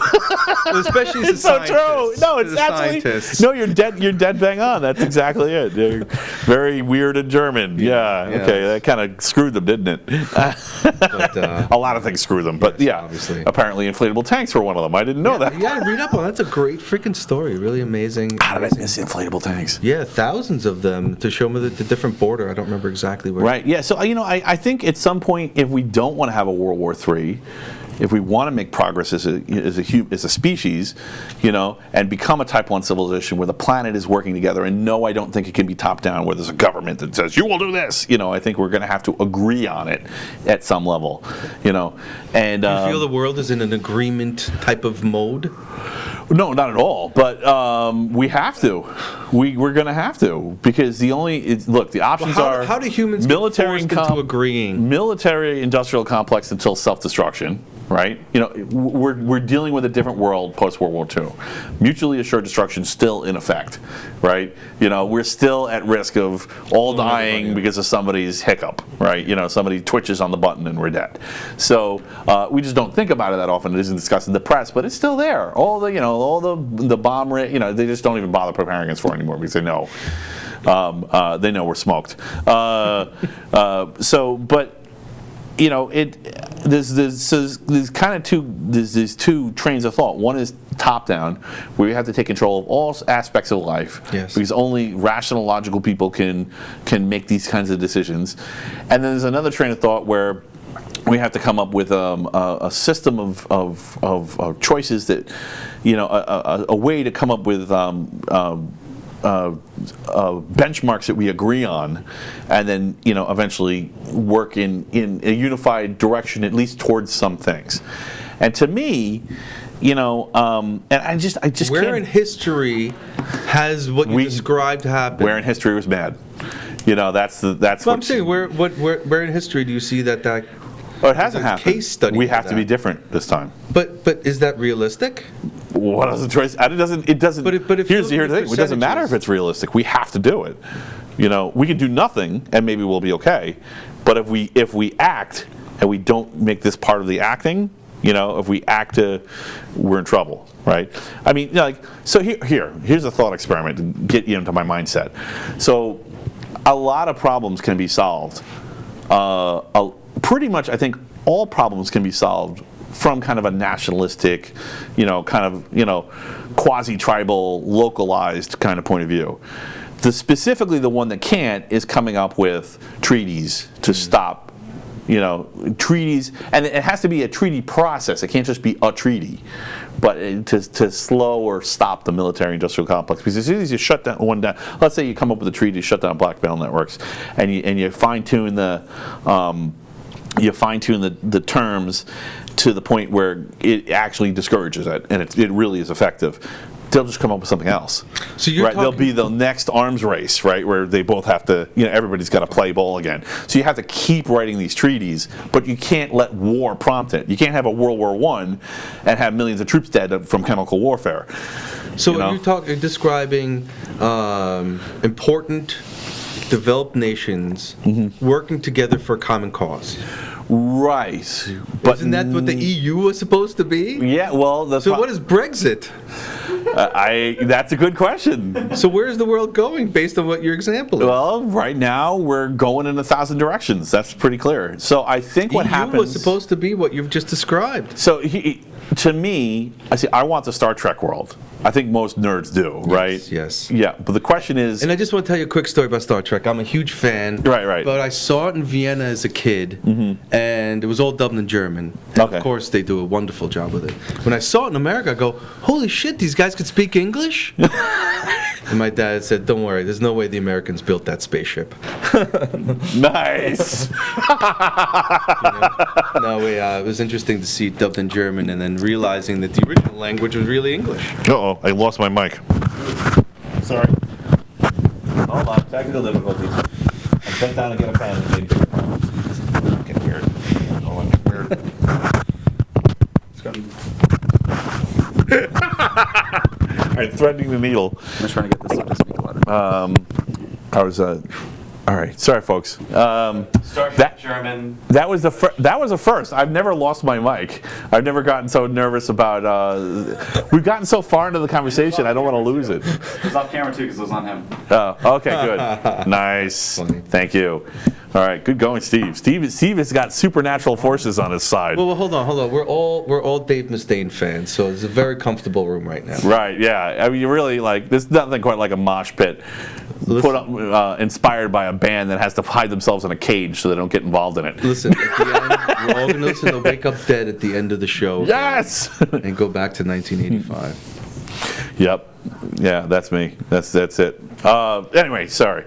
So, I hope this isn't too heavy. No, not at all. And I just want to say, I don't know if they know, but having met Mark from Twisted Sister and having the conversation with him and talking that way, really, it was like, I was thinking about my whole life, about what I would say to meet the guy, you know what I mean? So right. Really great to meet such a nice, it's awesome. Personable guy who's made such a history for so many kids, So, it's going to sound like I'm blowing smoke up his butt, and I hate blowing smoke up people's butts. I don't like to do that. But I'll tell you, there are two people that I would not I wouldn't really cross anyone in an interview because I try to be a nice guy. But if I ever had to cross someone in an interview, the two people I would be most afraid to cross in an interview would be Mark and Weird Al.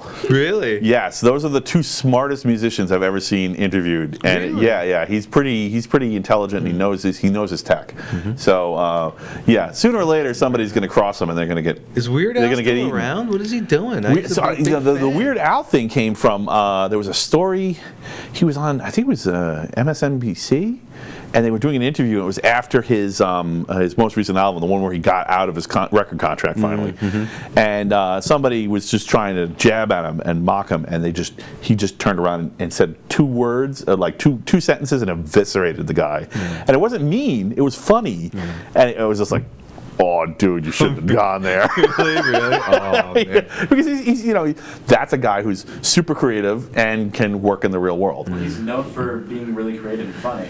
Right. Yeah, I don't know what they were thinking. Why? Cross Ryan Reynolds. Why would you have a problem with Weird Al? I mean, he's just silly. He's Conan the Librarian guy. You can't go wrong with that. What was that? Yeah. Yeah. Anyway, so we listened to a lot of Weird Al back in the day. So like the problem, I think that the people are reacting to authoritarianism, and the problem with having a hierarchy of any problem of any size is that there's a risk of corruption, and when you have corruption, it isn't. I think that if the thing that open source has figured out, and I'm really happy I was part of Linux, and I think this is new, and when you say things like, when a lot of people, everyone says it, when I don't think history can furnish an example of how something would work like that, and it's, I think, because we didn't have computers and we didn't have the internet, and you needed those two things to have open source, and open source has demonstrated the power of forking. When two people argue, just split the work up, right? Don't fight it. Let it break up, right? And let both people work on it, both groups work on it, I should say, not people. Right. Both groups work on it. Let them compete. And then when you look at that and you go, oh, okay, that's made me kind of into a states' rights guy. I'm a states' rights guy. I mean, I was kind of before, but I can justify it much better now. Forking and states' rights are the same problem. Right, and we're seeing that, and I'm really excited about marijuana. Not because I like marijuana, but typical conversation. I just wanted to say I'm really excited about marijuana, right? Because that's because it all fits together. This one dude watching is like, yeah. Yeah, I'm not sure where you're going with the whole government and the marijuana thing. Well, so because the each state has passed laws either decriminalizing or legalizing marijuana. It's still illegal federally. If you want a federal job, don't smoke it, because they're going to do a blood test and you're not going to get it. But, the states have forced the government where they're looking into decriminalizing it now to the federal government, because 40-something states made changes to their laws. And so people worked with their local government, and then the local government put pressure on the national government, and they had numbers to back it up as an example. So that's why I have a problem with authoritarianism, because sometimes authoritarianism can be good because it can push a good idea, but it also can push corruption too. It can do both.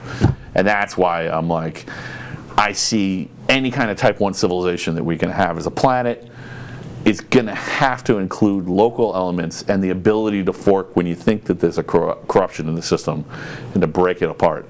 And it's not easy to do. Because you lose economy of scale. I just don't know if that utopian society exists in this realm. At this point, not so far. Forking's new.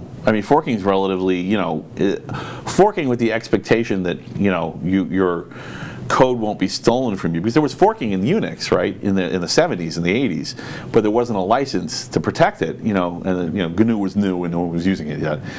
But once people started doing that, but look at the people, so we really had 20 years with this. But even bulletin boards. When you look at the origination of bulletin boards, people were sharing code like that all the time. Right. But the thing is, then the Apples would come along and steal BSD and say, yeah, we're going to hire the 3 key developers and everyone else is out in the rain. And they were mad about that. But now, if it's under an open source, if Apple wants to use something that's GPL, they have to release the source code. Yes. So I think there's something really to this. I think there's something there's an answer for how to deal with corruption and embedded in there, and that's why I was identifying that problem and focusing on the military industrial complex and how it works. Am I right? Will it work? I think it will work. I think I'm right, but I'm open to suggestions. So. Anyway. I just hope that all those developers and users of whatever platform, is it Linux or whatever, continue to have the right motivation to do it right and share and be those people, because it's possible, like anything else you've seen, a couple of bad seeds and people have, oh, well, they did this with this technology, so that's why it's bad. Right. Well, I'm sure were you there before when I brought up the Hans Reiser example? Yes. So, So Hans Reiser murdered his wife. And I don't have to say alleged because he was convicted of it. So go argue with California. He wrote a great file system. A lot of people said it was the best one at the time. And actually, it's funny because I know one of the guys that's maintaining the file system became the file system for Linux, XFS. A lot of Linux systems are shipping with XFS these days, but back then a lot of people were switching to Reiser FS. So like I actually have seen part of this story personally unfold in front of me, and like okay, so it wasn't so bad that this guy was kind of a jerk online. Everyone had a reputation as being a bully and causing trouble in chat rooms and stuff. And he was brilliant, but it didn't matter because he had the code part, but he didn't have the human interface part that we've been talking about, the team. And look at the Zuckerberg trials. Where is the politics and the technology merge? I mean, to me that was such a wild briefing when they interviewed him. None of those folks had any clue of how this stuff works. we have been more on point in this talk than they were that whole time. Yeah, absolutely, and it's crazy. So how are these legislators and political leaders going to overcome the true meaning of all this stuff? Yeah, I agree with you. Hold on a second. I actually have a politicians in technocracy in here. Zuckerberg started the whole thing about like how these big executives aren't human, that they're just reptiles in human like meat suits. Right. Well, he's just, you know what it is. He's probably on the autistic spectrum, and if you saw like just the way he like was sitting there, the way he went from smiling to just frowning, it all looks very calculated. That's like why. Right.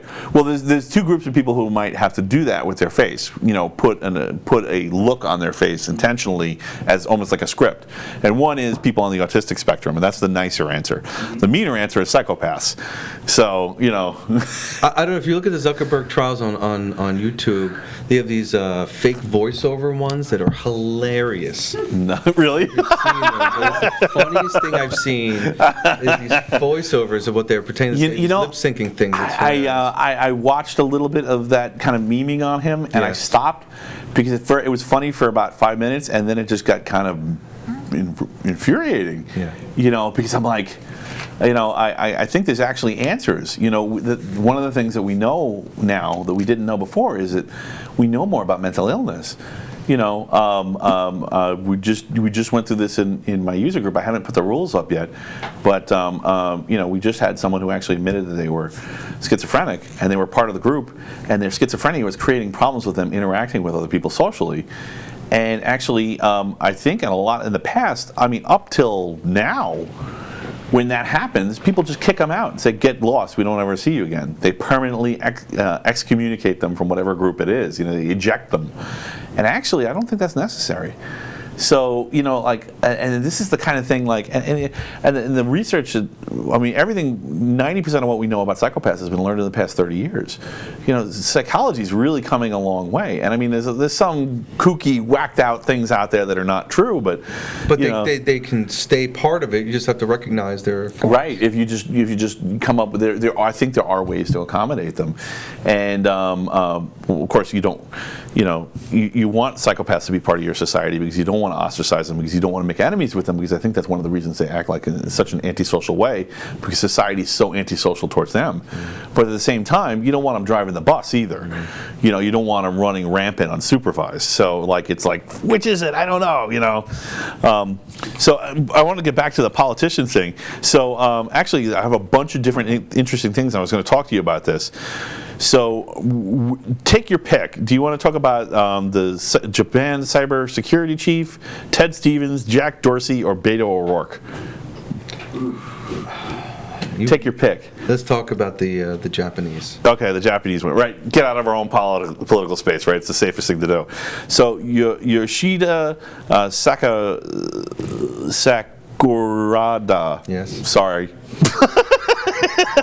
Is it Japan? Sorry, Japan. I apologize to the entire nation of Japan for that pronunciation. No, and I just want to say something about Japanese names, and we have some Japanese clients, and my partner especially, he really spends time, not joking, in learning these names. I'm terrible. I'm not making fun of him. I think that it has a lot of meaning, especially in that society, to pronounce their names. We actually sit there and he practices for an hour or two to get their names. Right. It's a big deal. It's actually a big deal for the culture. Actually, believe it or not, it's really important to people that you pronounce their name right, that you know their name.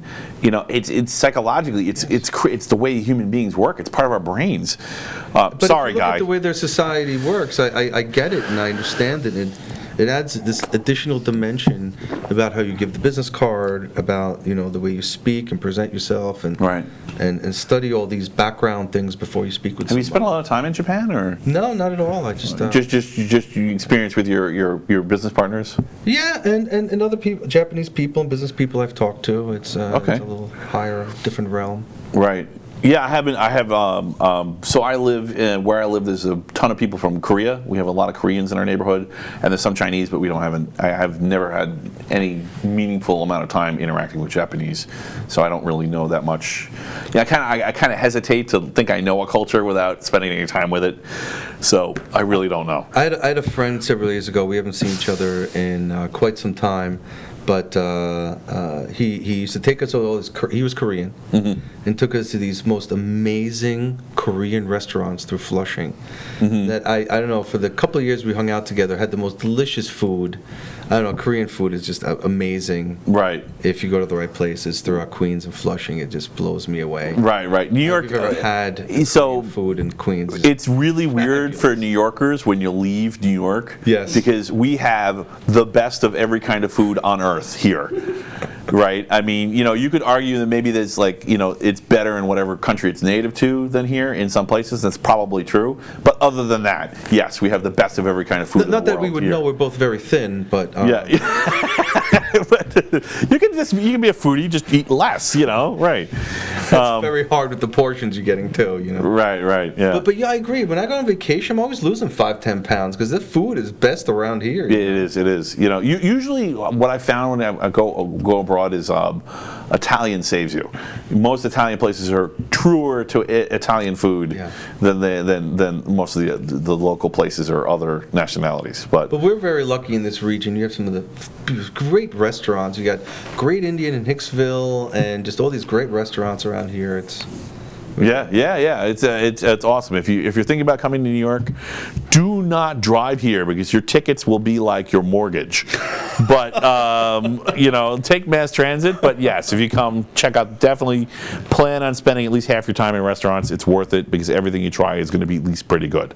If you're going to come to Long Island and you're going to sit in traffic, hit a couple of restaurants. Absolutely. Yeah. And Long Island is different than New York City. Yeah. A month ago, and I've been waiting for this for many years. The Jones Beach restaurant finally opened. Gatsby's on the ocean. What? It is? I was there last night and it blew me away. It's nice. Beautiful. Excellent. The whole overlooking the Jones Beach thing, you got to check it out. Nice. I like the tip. Thank you. I think I'm going to go check it out. That's a good one. They really did a nice job there. Yeah, we just checked out some seafood places out in the Hamptons. It was pretty awesome. Nice. Yeah. So I think that place was closed for 20, 30 years, I think, right? Right. Yeah, it was. I just thought it was over. Yeah, there's a lot of things in Long Island like that where you just think it's over, and then all of a sudden one day they fixed it. The construction project's over. It's open. I'm sure you've got good stories like that. Yeah. But I just wanted to. This is really interesting. So this guy who I will not butcher his name again is the cyber chief of Japan, of all of Japan. He has no computers. He has no access to computers. He doesn't tinker. He doesn't play. He just makes management decisions. Mm-hmm. And people come to him with choices, and he makes the choices. Mm-hmm. But he has no first-hand experience whatsoever with any of this stuff. It's all secondary. How do you feel about that? I mean, it kind of runs antithetical to how I've conducted myself to date. But I don't know. I mean, do you think it can work? Well, he's missing out on some really awesome video games. And some really funny videos. I mean, I've been sending him I mean, the art behind what's online, he's missing out. He's missing out. Right. Memes are art. I really think they are. And the sarcasm that we see on YouTube and social media, he's not getting the culture by understanding what it means to be in front of that screen. Screen time is part of our society. If you decided to do it, you're missing something from how everybody lives. So it is hurting him, but not how I thought. I thought it was hurting him in a more practical way, that he just didn't, see the nuance of the technology. No, but think about who he is. If you're not... He's missing the culture. He's missing the broader culture. Yeah, I mean, holy shit. When I go to bed, I'm like, oh my God, that monkey grabbing that stick was really funny 2 weeks ago. Right. Like, none of that fills his mind. How does he know why we enjoyed it? How does he know how addictive cat videos are? He never will. He's gotta be like, oh, I really want to see that show again, or right. You know what I mean? He doesn't personally understand what the motivation. Good question to ask you. Yeah, you're the right guy to ask about this. You got to experience it. Any scientist that I've met that, this is the cup. This is how they use it. Right. If you'd be like, oh, the cup, it's round, it's got dinosaurs on it. Right. Yeah. You gotta be one with the thing you're investigating and being the leader on. Immerse yourself in it. Being the leader on. Yeah, I mean, how could he possibly? I mean, people. One of his minions could come to him and say, "Okay, cell phone apps are becoming more addictive, and there's social consequences. People are walking into traffic. Children are not paying attention in school. Da da da da da." And he can calculate that logically. But if nobody says that to him, he would have picked it up had he actually played with the cell phone himself. Yeah. So and he doesn't have that personal connection, and I think that every human needs to have.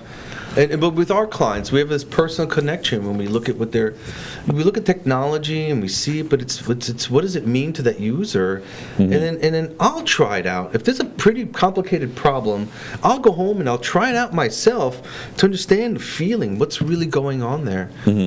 How can you be consultative without touching it yourself? Yeah. In anything. Yeah. Anything. Okay, so that's how I feel too. I wasn't sure, but I left it open so you could go either way. Surgery if you've never seen a cadaver. Right. Yeah, absolutely. Yeah, so, okay, that's what most people, that was the public take on him. Is like, what does this guy do? Because Japan is completely, this much I do know, Japan is completely tech happy. They have vending machines for everything. Everything has got a gadget. The toilets have, run on batteries. Everything is electrical. And the latest trains, the latest cars, the latest doodads. But it makes for such a cool story. So yeah, I mean, it's just so weird. I can't wrap my brain around it. It's hard to believe he doesn't have any electronics. Come on, man. No iPad. Maybe it's nothing? a lie. That would be an elaborate lie. Bro, it's impossible. He doesn't have a machine. Come on. Or no IoT device. He has no machine, no IoT, no nothing. Well, maybe he just went into saturation. He said, this stuff's distracting me from my management decisions, I would love to know more and hang out. Yeah, okay, so it was a good thing to bring up. Because, by the way, if you want, ask us questions. So we're here. So feel free to ask us questions. Not like I don't have questions, but I want to know what your questions are. All right. Sorry. Yeah. Okay. So that was cool. And you picked the right one. I think the most interesting case. Nice. Want to bang through the rest of them? Why not? Let's. Sure. Let's. Water and coffee here. Well, let's. You know what? Before I get into this list, let's talk about. Black Mirror. So you're a Black Mirror fan. I've seen all the episodes. You've seen all the episodes. It's been a month. Shut us off now if you don't want Black Mirror spoiled. But we're gonna sell you on it, so you're gonna go. 9 Inch Nails cover though. Yeah, 9 Inch Nails cover in the end of Miley Cyrus's episode. I fell asleep twice watching that one. Really? Yeah. All the music that she supposedly writes is all 9 Inch Nails tunes. Oh man! Wow. Yeah. And that's the last. I mean, there was several. It was one they used a lot from one of the newer albums, but there was also some old stuff too. So. And that's what I liked about Westworld. They played a lot of different metal tunes on the piano. Yeah. Black Hole Sun on the piano. Oh my God, Do you remember that? In Westworld? Yeah. Oh yeah, Black Hole Sun on the piano roll. Yes. So in case you don't know, if you're not into computers, the piano roll was in a lot of ways the very first computer program, right? Apple IIc, sure, that's what I learned. Yeah. So piano roll is You could probably argue before that it was a music box, but the piano roll was just a more complex version of that. The song you're referring to is Right Where I Belong, based on Right Where It Belongs off of With Teeth. With Teeth, yes, that was a good one, and that came out in I think 2006, I think. Wow. 6? Okay, I must have gotten it at 9. Oh well, sorry, Trent. Nice, yeah. But Trent, if we could just talk about Trent for a minute, highly inspirational musician. And I read everything about him, how he used to produce music. He bought a house somewhere and he was digital performer, and all his artists had a room in this house and they would all produce tunes, and he'd be at the master console grabbing the best of everything.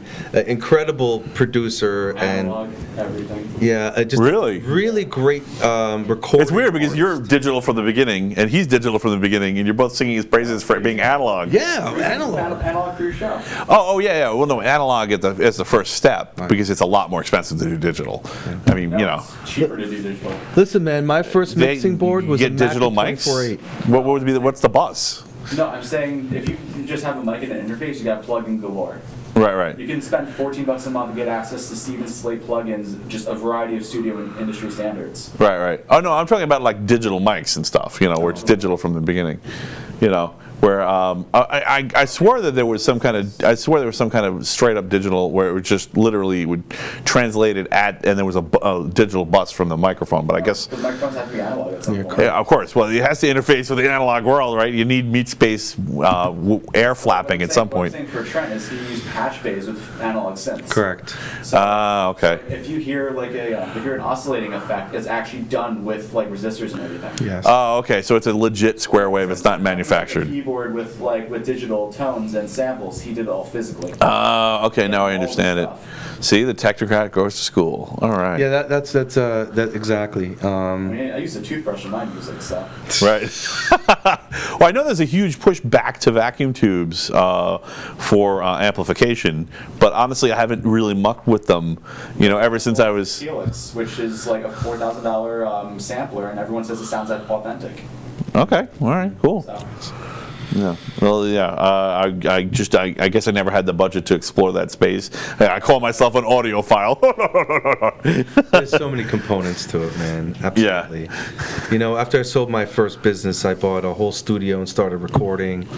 And I realized after a couple months, I'm like, what the hell am I doing? I need to be with computer professionals, Right. And I kind of ended the studio thing, went back into the IT industry. And so like there are some incredibly bright musicians out there, and there are some really dumb ones too. So really? Yeah. No, I mean, it's true. Come on, you must have worked with. There must have been a musician in one of your musical outfits that was like, this guy's dumber than a box of rocks. I can't get through to him. I was recording a lot of hip hop, and in my opinion, besides my friends who brought some of these shady characters, it was just the element was questionable. Mm-hmm.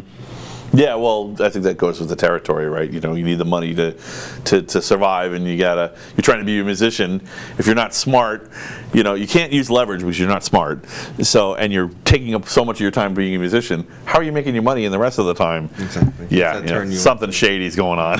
Exactly. Yeah. There was a couple of serious drug addicts in brief encounters in bands, and like it was, what is this guy gonna steal from me? You don't want to turn your back on him, I put the whole studio in my basement in my apartment, and I was like, oh my God. Yeah, they're in your house. You're like, what am I doing? Yeah, my girl would be sitting on the couch, like, okay.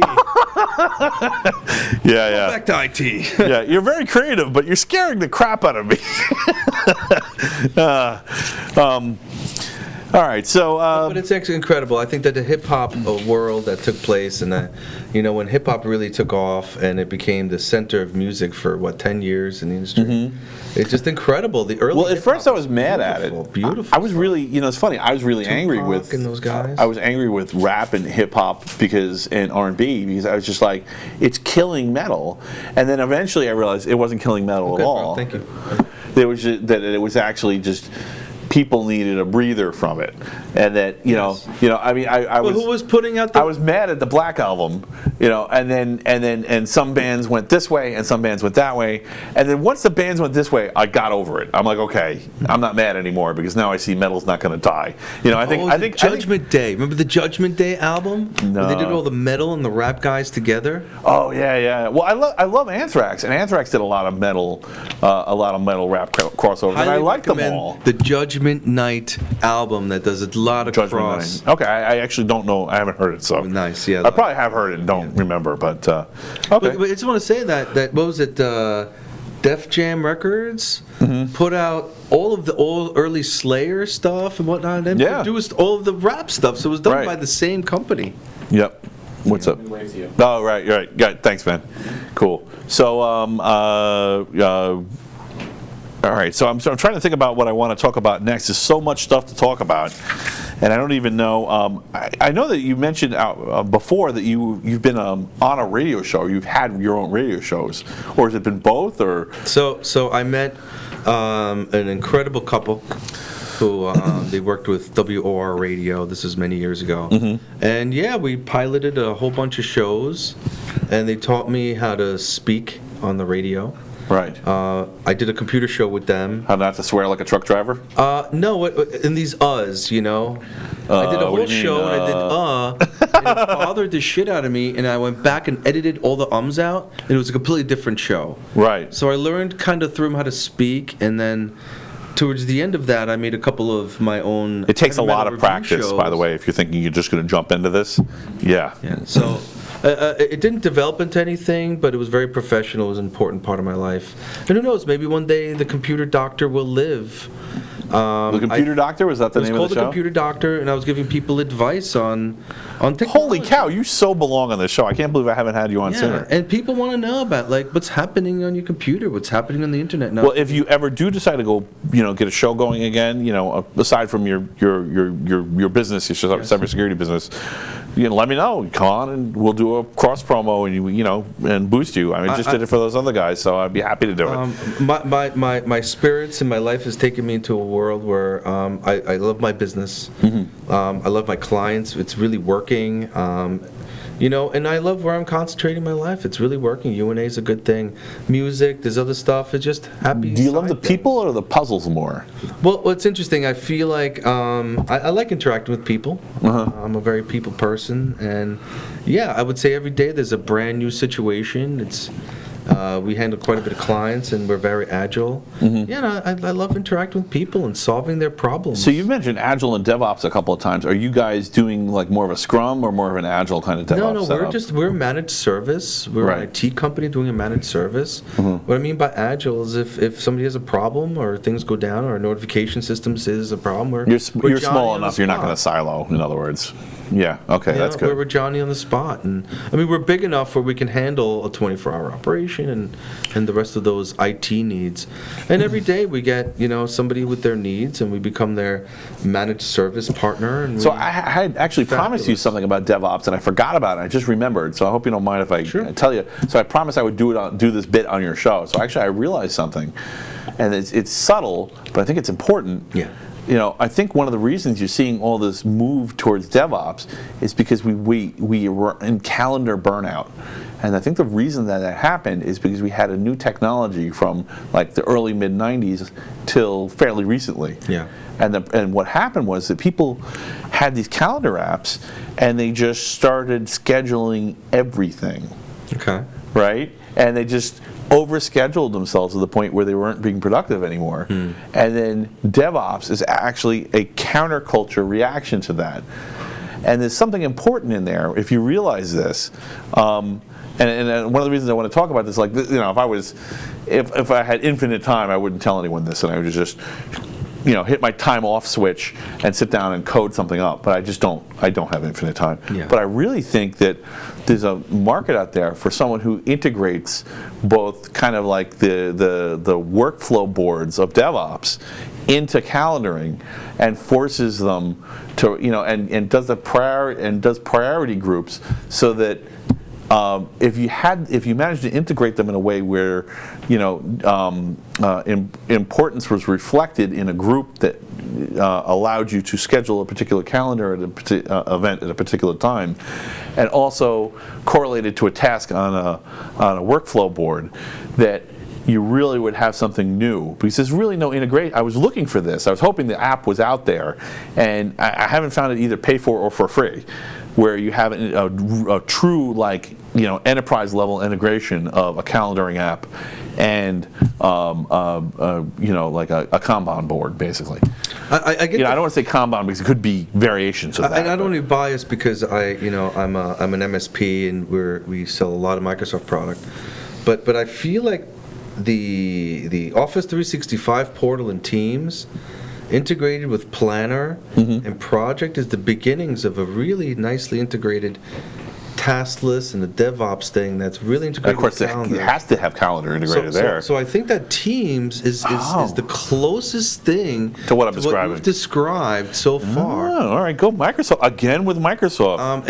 And again, Microsoft is good and bad, but I really think that the Office 365 platform is fantastic. I've heard that over and over. Everybody, all the Windows guys I know, I've heard the same thing over and over and over again. And I see that the next couple of versions are going to get closest to that behavior. I'm really excited about that. That could be a huge deal maker for that. That could be that could be the killer app for Microsoft. I just want to talk about Teams just for 1 second, because people don't understand what the point of Teams. It's a really big deal. So if you talk to colleagues at your office and you text each other like, oh, don't forget about to take care of this for the customer, and that employee leaves, those texts leave with that employee. If you're communicating through Microsoft Teams, all those texts belongs to the company. Got it. So when that's critical documentation, especially if you're going like this. Yeah. And I'm telling you, the majority of people are losing employees, and those texts about the client are leaving with the end user. You have no idea how many times you sit down behind someone else's code and you go, why did they do this? But meanwhile, they texted, the thing didn't work. And the answer's in the phone, but in the meanwhile, texts, if you or the emails that went around. And if you do it in Teams, you'll be able to keep that with the notes the whole time. That's amazing. Very powerful, my friend. Metadata. That's great. I'm so glad to hear that. Now, Teams is only like a year old, but it's getting there, Oh, man. And now remember, Skype, you know what I'm going to be doing tonight? Office 365 subscription. And I just haven't had a reason to try it before, but you just gave it to me, man. I'm authentically excited. I think this is the first time I've been excited for a Microsoft product since NT. And you know how that turned out. So. I'm actually excited about Hello. Yeah. And I think and read about Hello every single day. Do you know what Microsoft Hello is? No, I don't. Microsoft has decided to put out language that said they're going to come out with passwordless access to your machine. And Hello is the beginning of it. So Microsoft Hello technology is facial recognition, PIN code, fingerprint access into that machine. Now you'll still need to put a password in, but if you have a Microsoft Surface and you're using Hello, you can log into that machine right with facial recognition. So I'm really excited by that. They're putting these releases out. I think it'll be years before it's truly integrated, but I think that's a big part of the next wave is the security and the biometrics that are coming out around that. So how do you feel about biometrics? I'm actually not. I'll just tell you straight up. I'm not a huge fan of biometrics because I see huge problems with it. I assure you. So if you look at IBM Trusteer, right, and the development around that, they're saying that they can zoom in 400 times into your mouse movements, and apparently every human has individual and unique mouse movements. So by making a circle 8 with your mouse, Microsoft is guaranteeing that every human has a different mouse movement, and that with PIN codes will be a different login. So that's how they can do biometrics. I love that IBM Trusteer concept. With the movement of the mouse, that every human has a unique mouse movement. So let me tell you about my awakening at Rockefeller University to genetics and to biometrics. And I was always skeptical about biometrics. Yeah. But so I'm sitting in a meeting with some top genetic scientists there, and we were kind of like, talking about de-identified genetic data. So of course, what is it? It's just a file with a bunch of numbers in it that represent the double helix and what the particular genes are in a particular person. And of course, if you've successfully de-identified it, all you have is the genetic material and a weird key, just a number, and you don't know who that is. And one of the scientists kind of laughed and went, yeah, whatever. Yeah, that's not gonna really work. And we're like, well, it's compliant. And he's like, yeah, sure, it's compliant, but it's not going to matter in a few years. And we're like, what do you mean? And he's like, well, I mean, and it was like a Matrix moment. He's like, I can just look at the DNA, and I know this correlates to blonde hair, this correlates to brown eyes, this correlates to tall people. Yeah, and it's gotten to the point where, especially if you're running it through an algorithm on a computer, that you can actually look at DNA, and from the DNA itself, figure out who you're talking about. It's no longer possible to de-identify DNA. And so this is the problem with anonymity in general. Anonymity is a strategy. And Isaac was also our first guest here, had cued me into this, I think it was after he was on the show, I don't know, whatever. Anyway, I gotta give him credit though. Encryption expires. And the problem is, a lot of people are like, oh, this encryption is completely safe. It's completely safe right now. But if you capture the session, as the encryption gets weaker and weaker over time, someone can now take the now captured session and break through it. So the problem with biometrics is, once it's out there, that's it. You have compromised your right hand pointer finger, or your eyeball, or your mouse movement, or, well, I'm not sure about the mouse movement one, but anything where it's a physical attribute of you, you can't change it. I guess theoretically you could go through some kind of brainwashing to change your mouse movement, but I mean, I'm really a fan of. I like passwords because I can change them. I'm not stuck with them for life, Yeah, but there's software, so encryption. I know it's hard to do passwords, and I get it for a non-technocrat, but for a technocrat, passwords are where it's at, man. Because I have control over when and where they. Now that said, I did facial recognition on this, but that's because my face is everywhere. I mean, you could fool one of these with a video of me. Yes, exactly. Right. So, it doesn't matter, so it's already, the genie's already out of the bottle. But I mean, New York City, I have a pistol permit. New York City keeps track of who I am through my fingersprits. Somebody else has my fingerprints, who knows what they could do. Right? I mean, that's supposed to be a unique identifier to me, right? I mean, all right, granted, most crimes are not solved with fingerprints. So what's left if all this information, if your face, your fingerprints, your biometrics all gets out into the dark web? Then we're back to passwords. That's what it is. We're back to secret keys and secret phrases and stuff like that. Encryption key management tools that swap them out. Right. A little password that goes to a bigger password that goes to a bigger password that goes to a key. That's why I have a partner. We sell encryption management tools, and I really believe that there's a lot of value to that. Yeah, well, I mean, that's the only, to me, that's the only strategy going forward, because the eyeballs will get worn out. And if you look at even the genetics will get worn out. And if you look at what the government's been saying, encryption is a big part of security future. Right. Yeah, and I think that managing having an encryption server, managing encryption keys. Yeah, I mean, it's the only along with some AI behind it is probably. So you see what I'm saying about biometrics, and I mean, it's really convenient. It was so this thing has an ultrasonic fingerprint scanner in it. And I was like, that's so cool. And I'm like, no, I will not touch it, because I know once I put my finger in there. Now, granted, it's not taking my full fingerprint; it's only taking key points on it. But if that same algorithms were used somewhere else, how do I know what the curation of the algorithm is? Our lives are algorithms. That's what makes us technocrats. Exactly. So. Oh, that's pretty scary. You're making me think a lot about that. Yeah. So once that genetic conversation was a one of a kind, Once your eyeballs, once your face, your fingers have all been compromised. Your DNA itself. Yeah, there's no way the thing is, it's not scary if everybody's on the same page and it can be revoked. But there's no common revocation methodology for biometrics. And isn't it true that I can't put myself in a database and say I've been compromised, and then no one will use that crap anymore, and New York City will contact me and make me set a password or something. So let me ask you this question: what was that thing where the camera on the Xbox that you can use it as? So wait a minute. I'm a huge Kinect guy. I think I lost 60 pounds on exercise using a Kinect video. Did my biometrics from Kinect make it into the world? Will they know my entire body type? Good enough to get biometric. Did you use Xbox One or 360? One. One? No, 360, the older I one. don't think it was strong enough on the 360 to get anything other than your heat signature. Really? But you're saying that on the one, it could have got my 300 points of body type. The way they built the Xbox One, which is such a... the way they built the Xbox, I'm just going to give you a brief.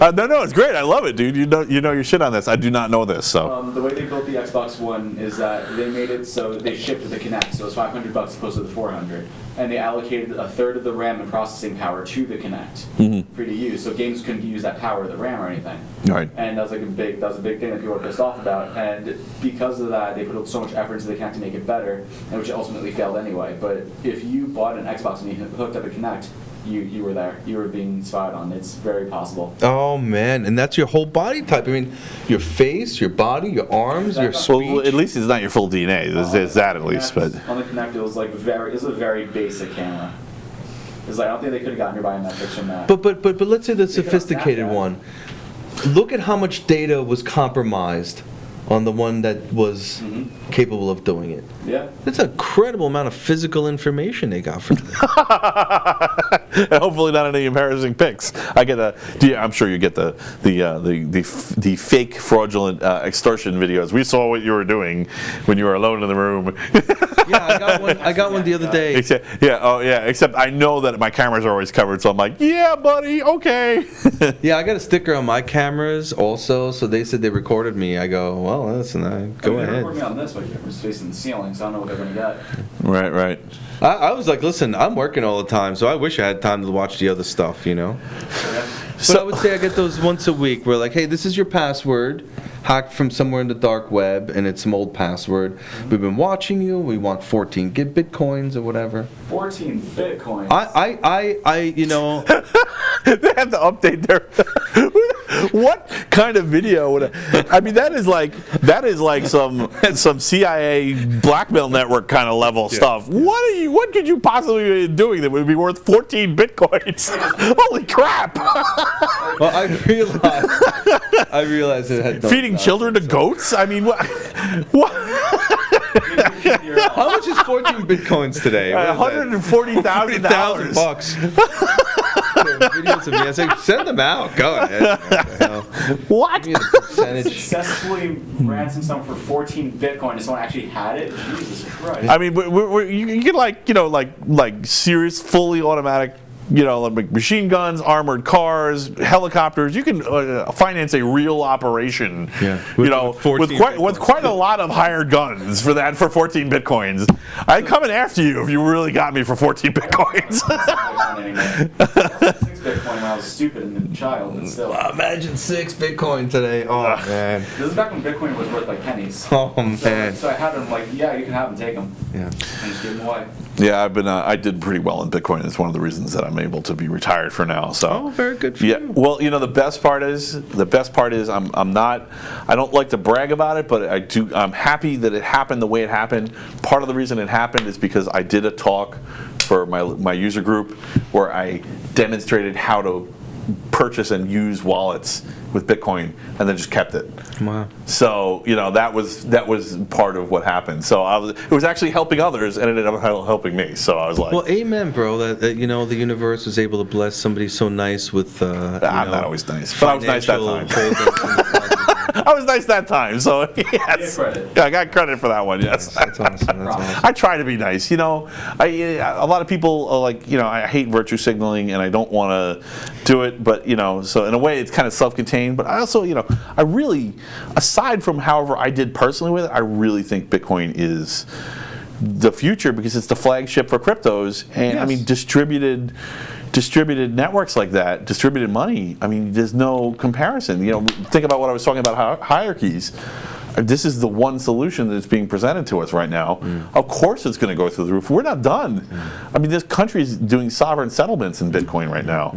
There's going to be more of that. So I know that you said you wanted to bail in 2 hours. Are you okay for more? I'm okay for a little bit. Yeah, I'm totally fine. Yeah. Okay. Maybe another little coffee and we'll go for another hour. What, really? Yeah. Whoa! Talk about Yeah, I think we only have synchronicity. 40 minutes left, so. I had a really interesting conversation with actually an ex-monk. A friend of mine is an ex-monk about synchronicity, and he's like, yeah, synchronicity is basically just grace, So it doesn't really matter whether you're coming at it from like an atheist kind of point of view or a spiritual or a Christian kind of point of view. It's really just being in sync with the universe, and when you're doing it right, you just whoop. You're right in there, and you're slipping between the seconds, Did you see Lo and Behold, the movie? No, I haven't seen A that. highly recommended movie. It's about the internet and what it means. And I won't be a spoiler, but in the middle is a bunch of monks. Whatever, you spoil it if you want. They're a bunch of monks, and they talk about what the world and the internet is, and they see a bunch of monks, and they're all on their iPhones like this. You gotta see it. You gotta see it. That's awesome. Yeah, you gotta check it out. It's great movie. Lo and Behold, it's about the internet. Well, it's right. So, on the one hand, the meditation is amazing. Introspection, self-examination, taking time out to smell the roses, however you want to think about it, is critically important to being a balanced human being. On the other hand, there's infinite information out there and a limited time that you're going to be on this planet, and you want to. I'm curious. I'm a monster when it comes to knowing how things work. I don't want to necessarily always know the details. When it comes to concepts, I can't stop. Yeah. I'm addicted. So how do I balance? How do you do it? How do you balance between inner spirituality and keeping your psyche and your physical being healthy, but also learning? You're clearly passionately curious, so and learning about the world around you. I've realized that if I live till I'm 83 years old, it's 4,316 weeks, 30,295 days. Nice. If you look at how much physical time is available and all the amazing things we can learn about, there's not enough time for everything. Right. So you begin to think like, where do I want to spend my time? And to realize there's all this stuff in such limited time, it's extremely interesting. Right. What's the human condition inside of that whole situation? Well, But entire lifetime is what, 30, 40,000 days? What does that really mean?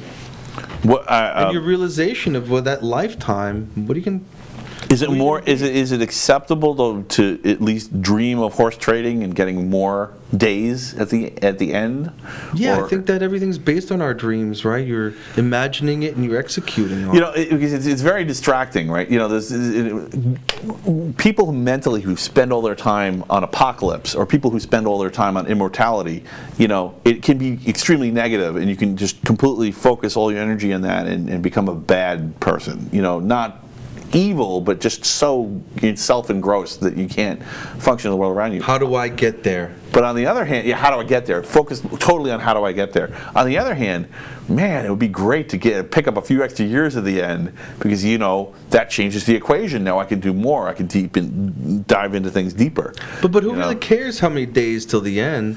Just there's more to learn. Just to do everything you can to meet those barriers. It's a scientist mantra. I'll sleep when I'm dead, but at the same time, sleep is good for you, and sleep is when you solve creative problems sometimes. So which is it? I don't know. Well, think about it though. So you learn things in your first 10,000, 15,000 days, and now you lead the rest of your life thinking you're a result of what happened to you. Right. When you're just that person, if you can figure out, I think, how to not be a result of your actions and just be you, I think that's how you extend those days, if anything, or make the maximum out of it. As opposed to letting optimization's the your key. first 10,000 days define who you are for the rest of your existence. Yeah, a lot of people do that, right? Yeah, well, you think you are a product of what you've learned. They think that piece of land that they spent that time on is the most important thing to them, or the people they spent that time with was the most important thing.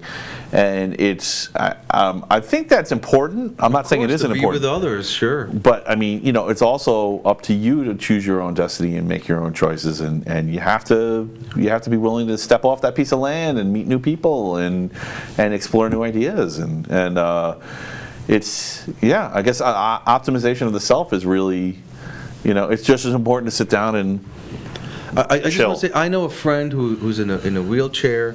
He has not been defined by that, and you you can't let yourself define yourself by that, and just be who you are. And then none of those physical or problems, or you lost a parent, or Was he in the wheelchair his whole life? I mean, I don't want to pry, but there was an accident and things happened. And he's not bitter about it? Defend it. I actually know a few people who've had physical ailments like that, and in all the cases I see, and they're brilliant people, and they don't let that define them. Nice. And they live their lives, and in some ways, maybe you can even be stronger from that. Right. And I think you got to be so careful that when you get abused or you have a physical accident or something happens, that defines your whole life. And right. you have to be so careful to make sure you just are who you are. And Right. I think the key to life is clearly how you treat people. I think that's because it's not just because the golden rule is what glues society together, but also because I think it's one of the things I figured out about forgiveness. So I'm a Christian, but I will say this: I've never made an argument as a Christian that I won't also make as an atheist, and I've never seen anyone else make that claim. So I'm just keep waiting for someone to challenge it and to come up with something like that can't possibly be true because. But anyway, okay. So. So I've always thought a lot about forgiveness because that's a big Christian thing. So and I realized that actually the key with forgiveness, it isn't about what doing something for some deity on another plane or in our plane or whatever, doing anything for anyone else. Forgiveness is actually about yourself. And the reason why is because if I can make you angry, I can control you. But if you forgive me, I can't control you anymore, right? I'm not saying forget. Forgetting and forgiving are completely different. Correct. Yeah. So you remember what I did, but at the same time, you can forgive me and say, okay, well, I'm not going to let that define me. I'm going to move on and make the best me I can, and I'm not going to let him interfere with that. And you win every time you do that. And that's the secret to forgiveness. So, and actually, I figured this out. I just want to say that some people are aggravated by the fact that sometimes people have that ability. Absolutely. And people want to get under your skin. You know who's the most aggravated by that? Psychopaths, because they can't do it. Really? They cannot forgive like that, right? Mm-hmm. They just, because it's not about empathy. Mm-hmm. You can't really forgive without empathy. Mm-hmm. You can forget, you can calculate around it, but you can't really forgive. Interesting. Yeah, Interesting. I think forgiveness is the ability, that function of forgiveness, the ability to, because really what are you doing? You're telling your conscience, forget about it, don't let it affect you, don't let it make you mad. You're forcing it to stop having an emotional reaction to something via your conscience. You don't have a conscience, you can't do it. Interesting. You can't retrain yourself. The world can retrain you, but you can't retrain yourself. Interesting. So the best thing a psychopath could do is to have someone in their life who knows they're a psychopath, help them retrain themselves and retrain themselves through their own empathy. In other words, borrow their empathy to train them to forget about the transgressions against them. Interesting. And that way they'll be in that kind of state of, even though they're a psychopath, they'll be in a state of zen. Hopefully it doesn't involve murdering everybody. No, I'm just kidding. That's not how they really are. But they'll be in a place where it's sort of controlled. Where it's more controlled than it would be if they would just, imagine having to live with everybody who's ever wronged you. And all you have to do is have the literal logical memory of them invoked. You'd fly into a fury every day, and that's, I think, literally what's happening to them. And it's terrible. I feel awful for them. I think they've been really, this is one of those things I was saying, just understanding them, you're not mad at them anymore, right? Because a lot of people are like, oh, psychopaths, yeah, kill that guy, turn into a kind of a witch hunt kind of mentality. We don't have to do this anymore. I think we really can just step out of this pattern. And, I mean, if you believe in a higher being or a higher plane, or if you think that we're in a simulation, or if you think that there's aliens out there, controlling us and nudging us in certain directions, a la like First Contact, but pre-First Contact, it doesn't really matter which one it is. They're all kind of the same problem. And this is one of the things that I pointed out to friends of mine who are atheists. Sure, you can be an atheist. You can decide, okay, it's probably aliens or it's nothing. It's just randomness. We've been fooled by randomness. It's apophenia. Yes. But it's really all the same problems. The problems that God would face having a species with free will are the same problems that sysadmin would face having a bunch of people sharing a server. It's the same problems. I mean, that's literally why root is God mode. You know what I mean? So, and I don't know, and I see this virtual worlds we've created. It almost seems like it's proof that we're living in a virtual world and we're recreating that same thing. So you're more on the. I'm in the Westworld concept that we're, you know. Well, we're just in a construct, and you know, Elon Musk thinks we're all in a simulation because. I feel that the attributes that we see and what people go through, it really seems that way, you know. Right. Well, there's been some crazy synchronicities in my life where I was just like, "What did that? What?" I mean, and I'm not just talking about my phone targeting an ad, which is really creepy. Yeah. But you know, like, were you listening to me? You know, like you say something and then it comes up in an ad, like, no, you know. But like things where it's like, how, you know, two people who were in other rooms, who were about to meet and discuss something, had the same experience, and then boom, they meet up and they're like, what? How did that happen? You know, and it doesn't make any sense in an independent, chaotic universe, but it makes a lot of sense in a simulation where maybe some efficiencies inadvertently happen as algorithms are shared, and you know. Did you see the Extinction movie on Netflix? Yes, I did. You're talking about? Oh no, sorry. So that's it. Am I allowed to talk about that? How old is it? I don't know, 2-3 years old. Oh, that's fine. Yeah, go for it. 1 month is the rule. So if it's older than a month, it's fine. So no, it's very interesting. So it's an alien invasion movie. Okay. And you're seeing the alien. You see this guy. He's in the streets. He's starting to see alien invasions. He's like, "Hey man, look in the sky. You see that?" And they're like, "I don't know what you're talking about." All of a sudden, aliens come and invade. In the middle of the movie, you realize that the people who were being invaded were actually androids living in a city, and it was the humans coming back to take the android city back. That is spectacular. Fabulous concept. Now I have to see it. Around what we're talking about, because they didn't realize they were androids. Right. Oh yeah, they constantly go over this in Black Mirror. What does it mean to be human? It's not enough to just have our thought patterns. And in Westworld too, where they say basically, where they figure out the genetic code, so to speak, for the human thought pattern and boil it down to like some sort of file format that can be read by an algorithm. They figured out, and this is what it means to be human. This human will do this. Yes. And it's actually just a decision tree, a really complex decision tree, but a decision tree. But look, we're creating these parallel worlds. We're creating this. Isn't the fact that we came from there something we're creating either consciously or subconsciously in a likeness of us? You know?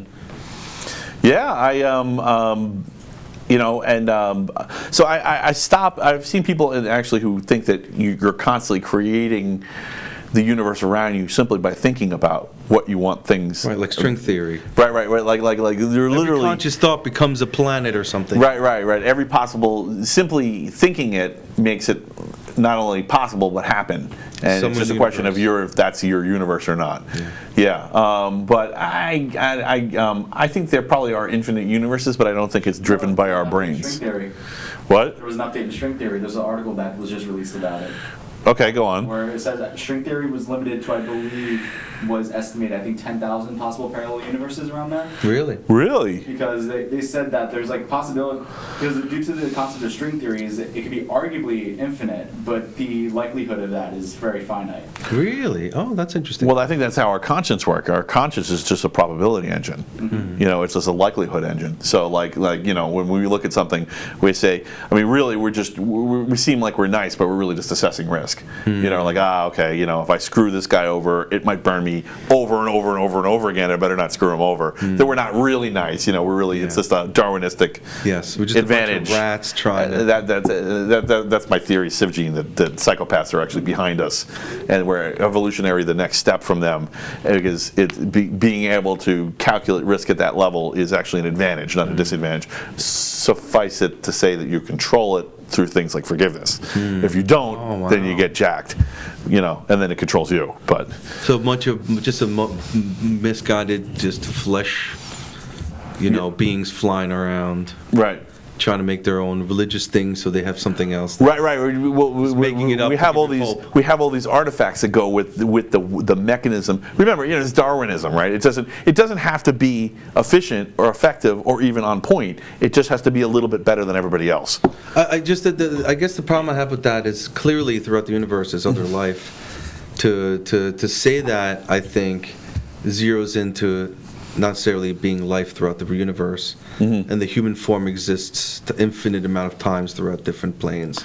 Right. Yeah. Well, I mean, this is. I'm even. One talking about infinite. We're planes. not talking about computers, by the way. Well, no, but we are, Yeah, right? I guess because we I mean, are. we're really getting. It's getting. I mean, true. I 15 years ago, and he's since come back out of it. Actually, he's not the only one. So I can even say 15 years ago, I know 2 different people who got completely lost to MMORPGs, massive, online role-playing games. Yeah. They just were gone. That's it. They completely ignored real life and just played in their virtual world. How much? How long? Just for years. They were Every just, day? Yeah, every day. What do you mean? I know How someone many who did hours? it on Second Life, and I know someone I was who a did Second it. Life guy. And I know someone else who did it on World of Warcraft, and they just were gone. That's it. They did not engage with the rest of the world for years. Did they work? No, both of them were unemployed, and it was just what they did. Fortunately, I'm doing this and not that. Did they I have consider money myself to lucky. be able to? Yeah, they had money. They had financial resources available to them. Let's just say that. So it wasn't like it ruined their life, but their lives just completely stopped, and they just did that. So in a way, yeah, we are Good talking for them about. that they have enough money to sit at home. It wasn't. I'm being nice. And sit at home. They're millionaires sitting at home playing Warcraft every day. They don't have kids or no responsibilities. Amen. But Amen. Where do I sign up? Yeah, don't do that. Don't just. This is not an endorsement. Listen, yeah. make a lot of money and play Second Life all day long. For Second Life became First Life. Right. But these things that we're talking about, this is. I mean, these decisions and these choices are already being played out at a world-building levels, at in existing video games and existing pre-VR systems. I mean, forget it when we're in like a holodeck level technology where you literally can power the system up and you don't even notice the change. Regardless of whether it's like Black Mirror where you have the cookie on your head or whatever, or you have a holodeck where you just open the door and close it and then it just appears in front of you. But either way, I mean, it's already happening even without that level of immersion. So when that level of immersion comes, you better have all this stuff squared away that we're talking about, because you're not going to be able to handle where reality begins and ends. Yeah, otherwise. but hold on. You've seen the AI decisions made already. They were not positive, right? Yeah. The AI decisions was... they were psychopaths, that's why. Well, the one they did in the colleges when they said it was only a certain type of demographics that fit this, Right. With the AI on the credit stuff, they were racially motivated. Right. You're talking about the artificial intelligence programs. Right. Yeah. So I think a lot of what that is those. So I think that they favored men for certain jobs than women. I mean, what are we doing? I think that the animal kingdom as a whole does not act like us. I think human beings have some unique attributes, and this is what's really interesting to me. So I think that this is also separating the human beings that are not psychopaths from the ones that are. The ones that are not psychopaths are the ones that are unique in the animal kingdom. We have friendships instead of alliances. We have property instead of territory. And I mean, Raris was arguing with me about this, and I came up with a whole list of them, and I'm still waiting for someone to challenge these, in a demonstrable way. There's a lot of people are absolutely fascinated with animal altruism because it breaks this. And in particular, dogs are very interesting because they tend to be more altruistic than most other pets. I'm not picking on cats, they're just very self-involved. But I mean, we're really different. I mean, look at money. What is money? There's nothing like money in the animal kingdom. It's simple. You could do it. You could have whole clamshells as money for monkeys. So are you saying that if an alien life form were to visit this planet from a distant galaxy, right? So they showed up, they see the moon, they're like, oh, they approach Earth. Let's find the beings we want to talk to first. Right. Do you think they'll choose humans to talk to first? Well, actually, here's the crazy thing. I think they're already here. And I think they're just waiting for us to act in a more mature fashion. But let's say in a hypothetical question, the ones that haven't. I mean, I'm not saying like there's aliens everywhere. Run for your lives. I'm saying that if aliens exist, they're here already. If they don't, they don't. So the aliens that are here, but new aliens. New aliens, okay. You know, the purple ones that we got the ones that have better stealth technology than the aliens that are here already. They haven't been here yet, and they're entering the region. Okay. And they don't know there's aliens, other aliens, so that they just see. They just see what's going on Earth. On right. Earth. Right. Are they going to talk to humans first? I presume so. I mean, I don't know. What would their motivations be? So will they measure on brain size, on accomplishment? The question is civilization an obvious path of progression? Yes. That's the real question you're asking. I think so, and in that case, they probably will talk to us. Because of the industrialization that they can see. No, because of the altruism that we show towards the rest of the planet. Not all of us. Obviously not all of us. But yes, some of us. Some people really do care. What are the percentage of aliens that will come in and say, this is a parasite that needs to be removed from the face that's of the planet? That's another possible outcome. Yes. Look, they're screwing up this beautiful planet. Well, if I'm wrong and civilization isn't a natural progression, then that's probably what would happen. Aliens coming and killing us might be an answer to that, and might be an answer to the question of, is civilization a natural progression? The answer might be no if they came and killed us. If they didn't kill us, yes, please. That would be great. Thanks, man. I appreciate it. This is why it's great. Thank you so much, Steve, for being the engineer. I'm trying to conceive if anybody's listening, what the hell they think we're talking about. Right. Well, they're probably waiting. So one of the things I think. So let's say it is a progression, right? And let's say that human beings sometimes are kind to the planet and animals and plant life and the planet itself and each other, and sometimes not. So then it's just a matter of becoming a Type 1 civilization, acting as a planet. There's going to be some kind of criteria. You know, you remember the movie First Contact of Star Trek. Their criteria was a warp drive. When you build a warp drive, you're worthy of being in the Galactic Federation, right? That was what the Vulcans. Vulcans saw a warp signature. Vulcans landed, right? I don't think it's a warp drive. I don't think it's a tech thing. I don't think it's like, oh, look, they made a Galaxy S10. Now we'll go down and say hi to them. I don't think it's that. I think it's something we do. Some kind of new behavior as a group. Maybe not as individuals, right? Because if we're waiting for a Darwinistic new behavior, we might be here a while. But I'll take you back to an important moment in a TV show, and you're a Trekkie. This is for the Trekkies. When Q telling Picard, when Q had Picard and on the judgment table, yes, be my Q. He was judging humanity of whether it was right just to join the bigger thing. Right. What an important part of our thought process, where this higher alien being was questioning Picard of whether the human race is worthy to be part of this higher realm in the universe. Right. Well, the best part about that is clearly Q's interrogation was just a literary device, because in real life the alien would already know the answer. Right. And it's possible that we might have been that close to it, and he just wanted to pull us in that little bit extra so that he could. But yeah, and it's interesting how he had the people laughing behind him, this ancient court feeling, right. embarrassing him, or are you worthy? Some of the worst attributes of humanity. Exactly. Yeah, that oligarchy. Oh my gosh! And one of the scenes were like, remember when you were the police officers, and and he had that suit on and became very militant part of society. I remember that clear as day. A little coke thing, and like they were all right. They were talking about the wars where all the soldiers were addicted to drugs, and it was World War III, and it was really horrific, and there was mass deaths, and he's like, people are terrible. Why should we include you? And that reminds me of the Nazi Party again, because they were all on crystal meth in the field. It was a major drug-induced war for these guys to survive the winters. Right. Well, so you could look at it two ways. You could look at it.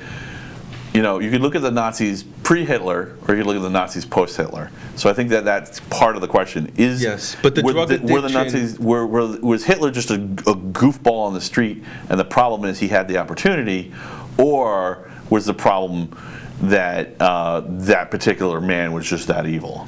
But what percentage of that war was based on the crystal meth mix that they were giving all the soldiers? I actually... To what degree? Clearly for Hitler... I was kind of dodging the question because I don't know the answer to that, because I don't know about that.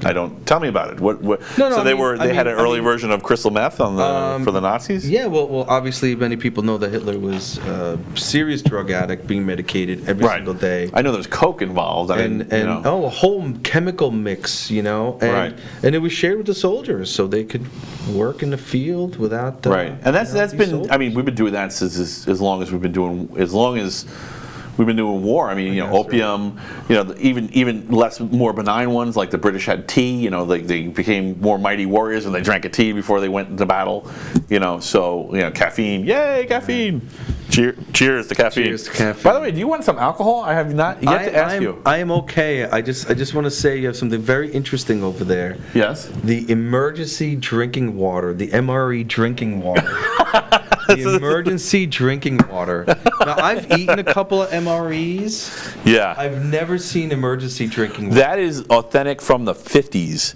So that was from the Cuban Missile Crisis era. Oh, my God. Yeah, and actually I picked it up at a car show, and he had some old bunker supplies. And I was like, I got to get this. There's water in there. Theoretically, it should be drinkable because it was sterilized and sealed. How much money you on?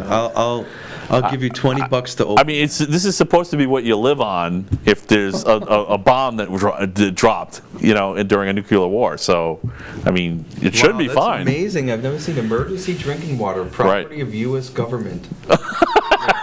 Barrier Company, Boston, Mass. Wow. Right. Yeah, I wonder what it smells like. That's very interesting. I think it should just be water. I think it should be extremely boring. The guy. It's funny. I bought it. The guy's like, "Don't drink that." I'm like, "Why not?"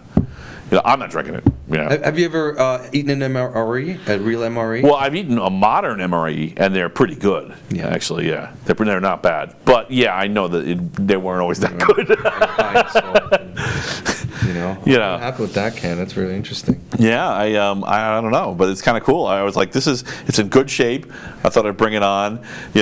Somebody spent a lot of money to put this can together and fill it with water and have it on a shelf just in case, and it was a sunk cost, and it never got used. So was it waste or was it not? Listen, this would sell today. So right. This is a great marketing tool. Yeah. And I've seen a lot of that stuff. I used to go to Pennsylvania to these trade shows and stuff, and they have tons of stuff like this that they sell, excess from wars and stuff. Right. Yeah. Good. Well, listen, I think we talked about a lot of stuff. We talked about everything. Yeah. I mean, we got to the point of Q, which I think is about where humanity is at the limit. We reached the outer limit. A limited Gene Roddenberry conversation here. Not a lot of people have seen that show. Right. No, well, go watch it. No excuses here on the Technocrat Live. Yeah. You must become Technocrats because otherwise you're not part of the system. So, yeah. Part of the system. You're just not part of the one running the system. You're not really part of the system. You're a minion. You're not a decider. And actually, I want to bring more people into the decider because I really think democracy works. And that makes what's happening terrifying. So, But what I like is that you've been in it for a long time. I have too. I love technology as much as the day I started it. And I know a lot of people get burnt out or they do stuff, but there's so much amazing stuff about technology that you should never be able to burn out from it. Right. Yeah, I mean, find your spot. Technology is completely ethically neutral. Yeah. It's just tools. And this is why I get mad when people say, "I want to ban this tool." Maybe you just need a system where it's not abused. Yes, exactly. Yeah, right. Exactly. Yeah. So, but that's ultimately what everybody needs to do is just find their spot and get through their 30,000 days as pleasantly as possible. Right. Well, you made my one day of the 30,000 really awesome, and I think you helped a lot of people out there too, both with knowledge and with guidance. So it was a lot of fun. You have a lot of insight into the world. I mean, like I said, you got to the point. You have reached the furthest point in this conversation so far in the show. We got all the way to Q. Really, I'm not even sure where it goes next. I can't wait to find out who brings it to the next step past Q. Hopefully, it's not Annihilation. Although that would be a very interesting show, wouldn't it? So thanks so much for being Absolutely. on. Thank you very much. You're a highly dynamic individual. Thank you for having me. Yeah, and thanks everybody. If you have, I just want to leave the show by saying we all wish Dave Mustaine all the best in his medical situation. Send him positive. If you're one of those creating reality people, Dave send him positive Mustaine, energies. We're all on your side, bro. Yeah. Awesome. Megadeth rocks. Megadeth rocks. Thank you, Matthew Newell, Ed Eisenstein. Thank you for coming and watching the Technocrat Live, and I'll see you next week. We have a panel next week. So, would you like to be in the panel? I have 5 time. We'll talk about it. All right. Well, we'll see. All right. Anyway, we'll have a panel next week. See you then. Good night.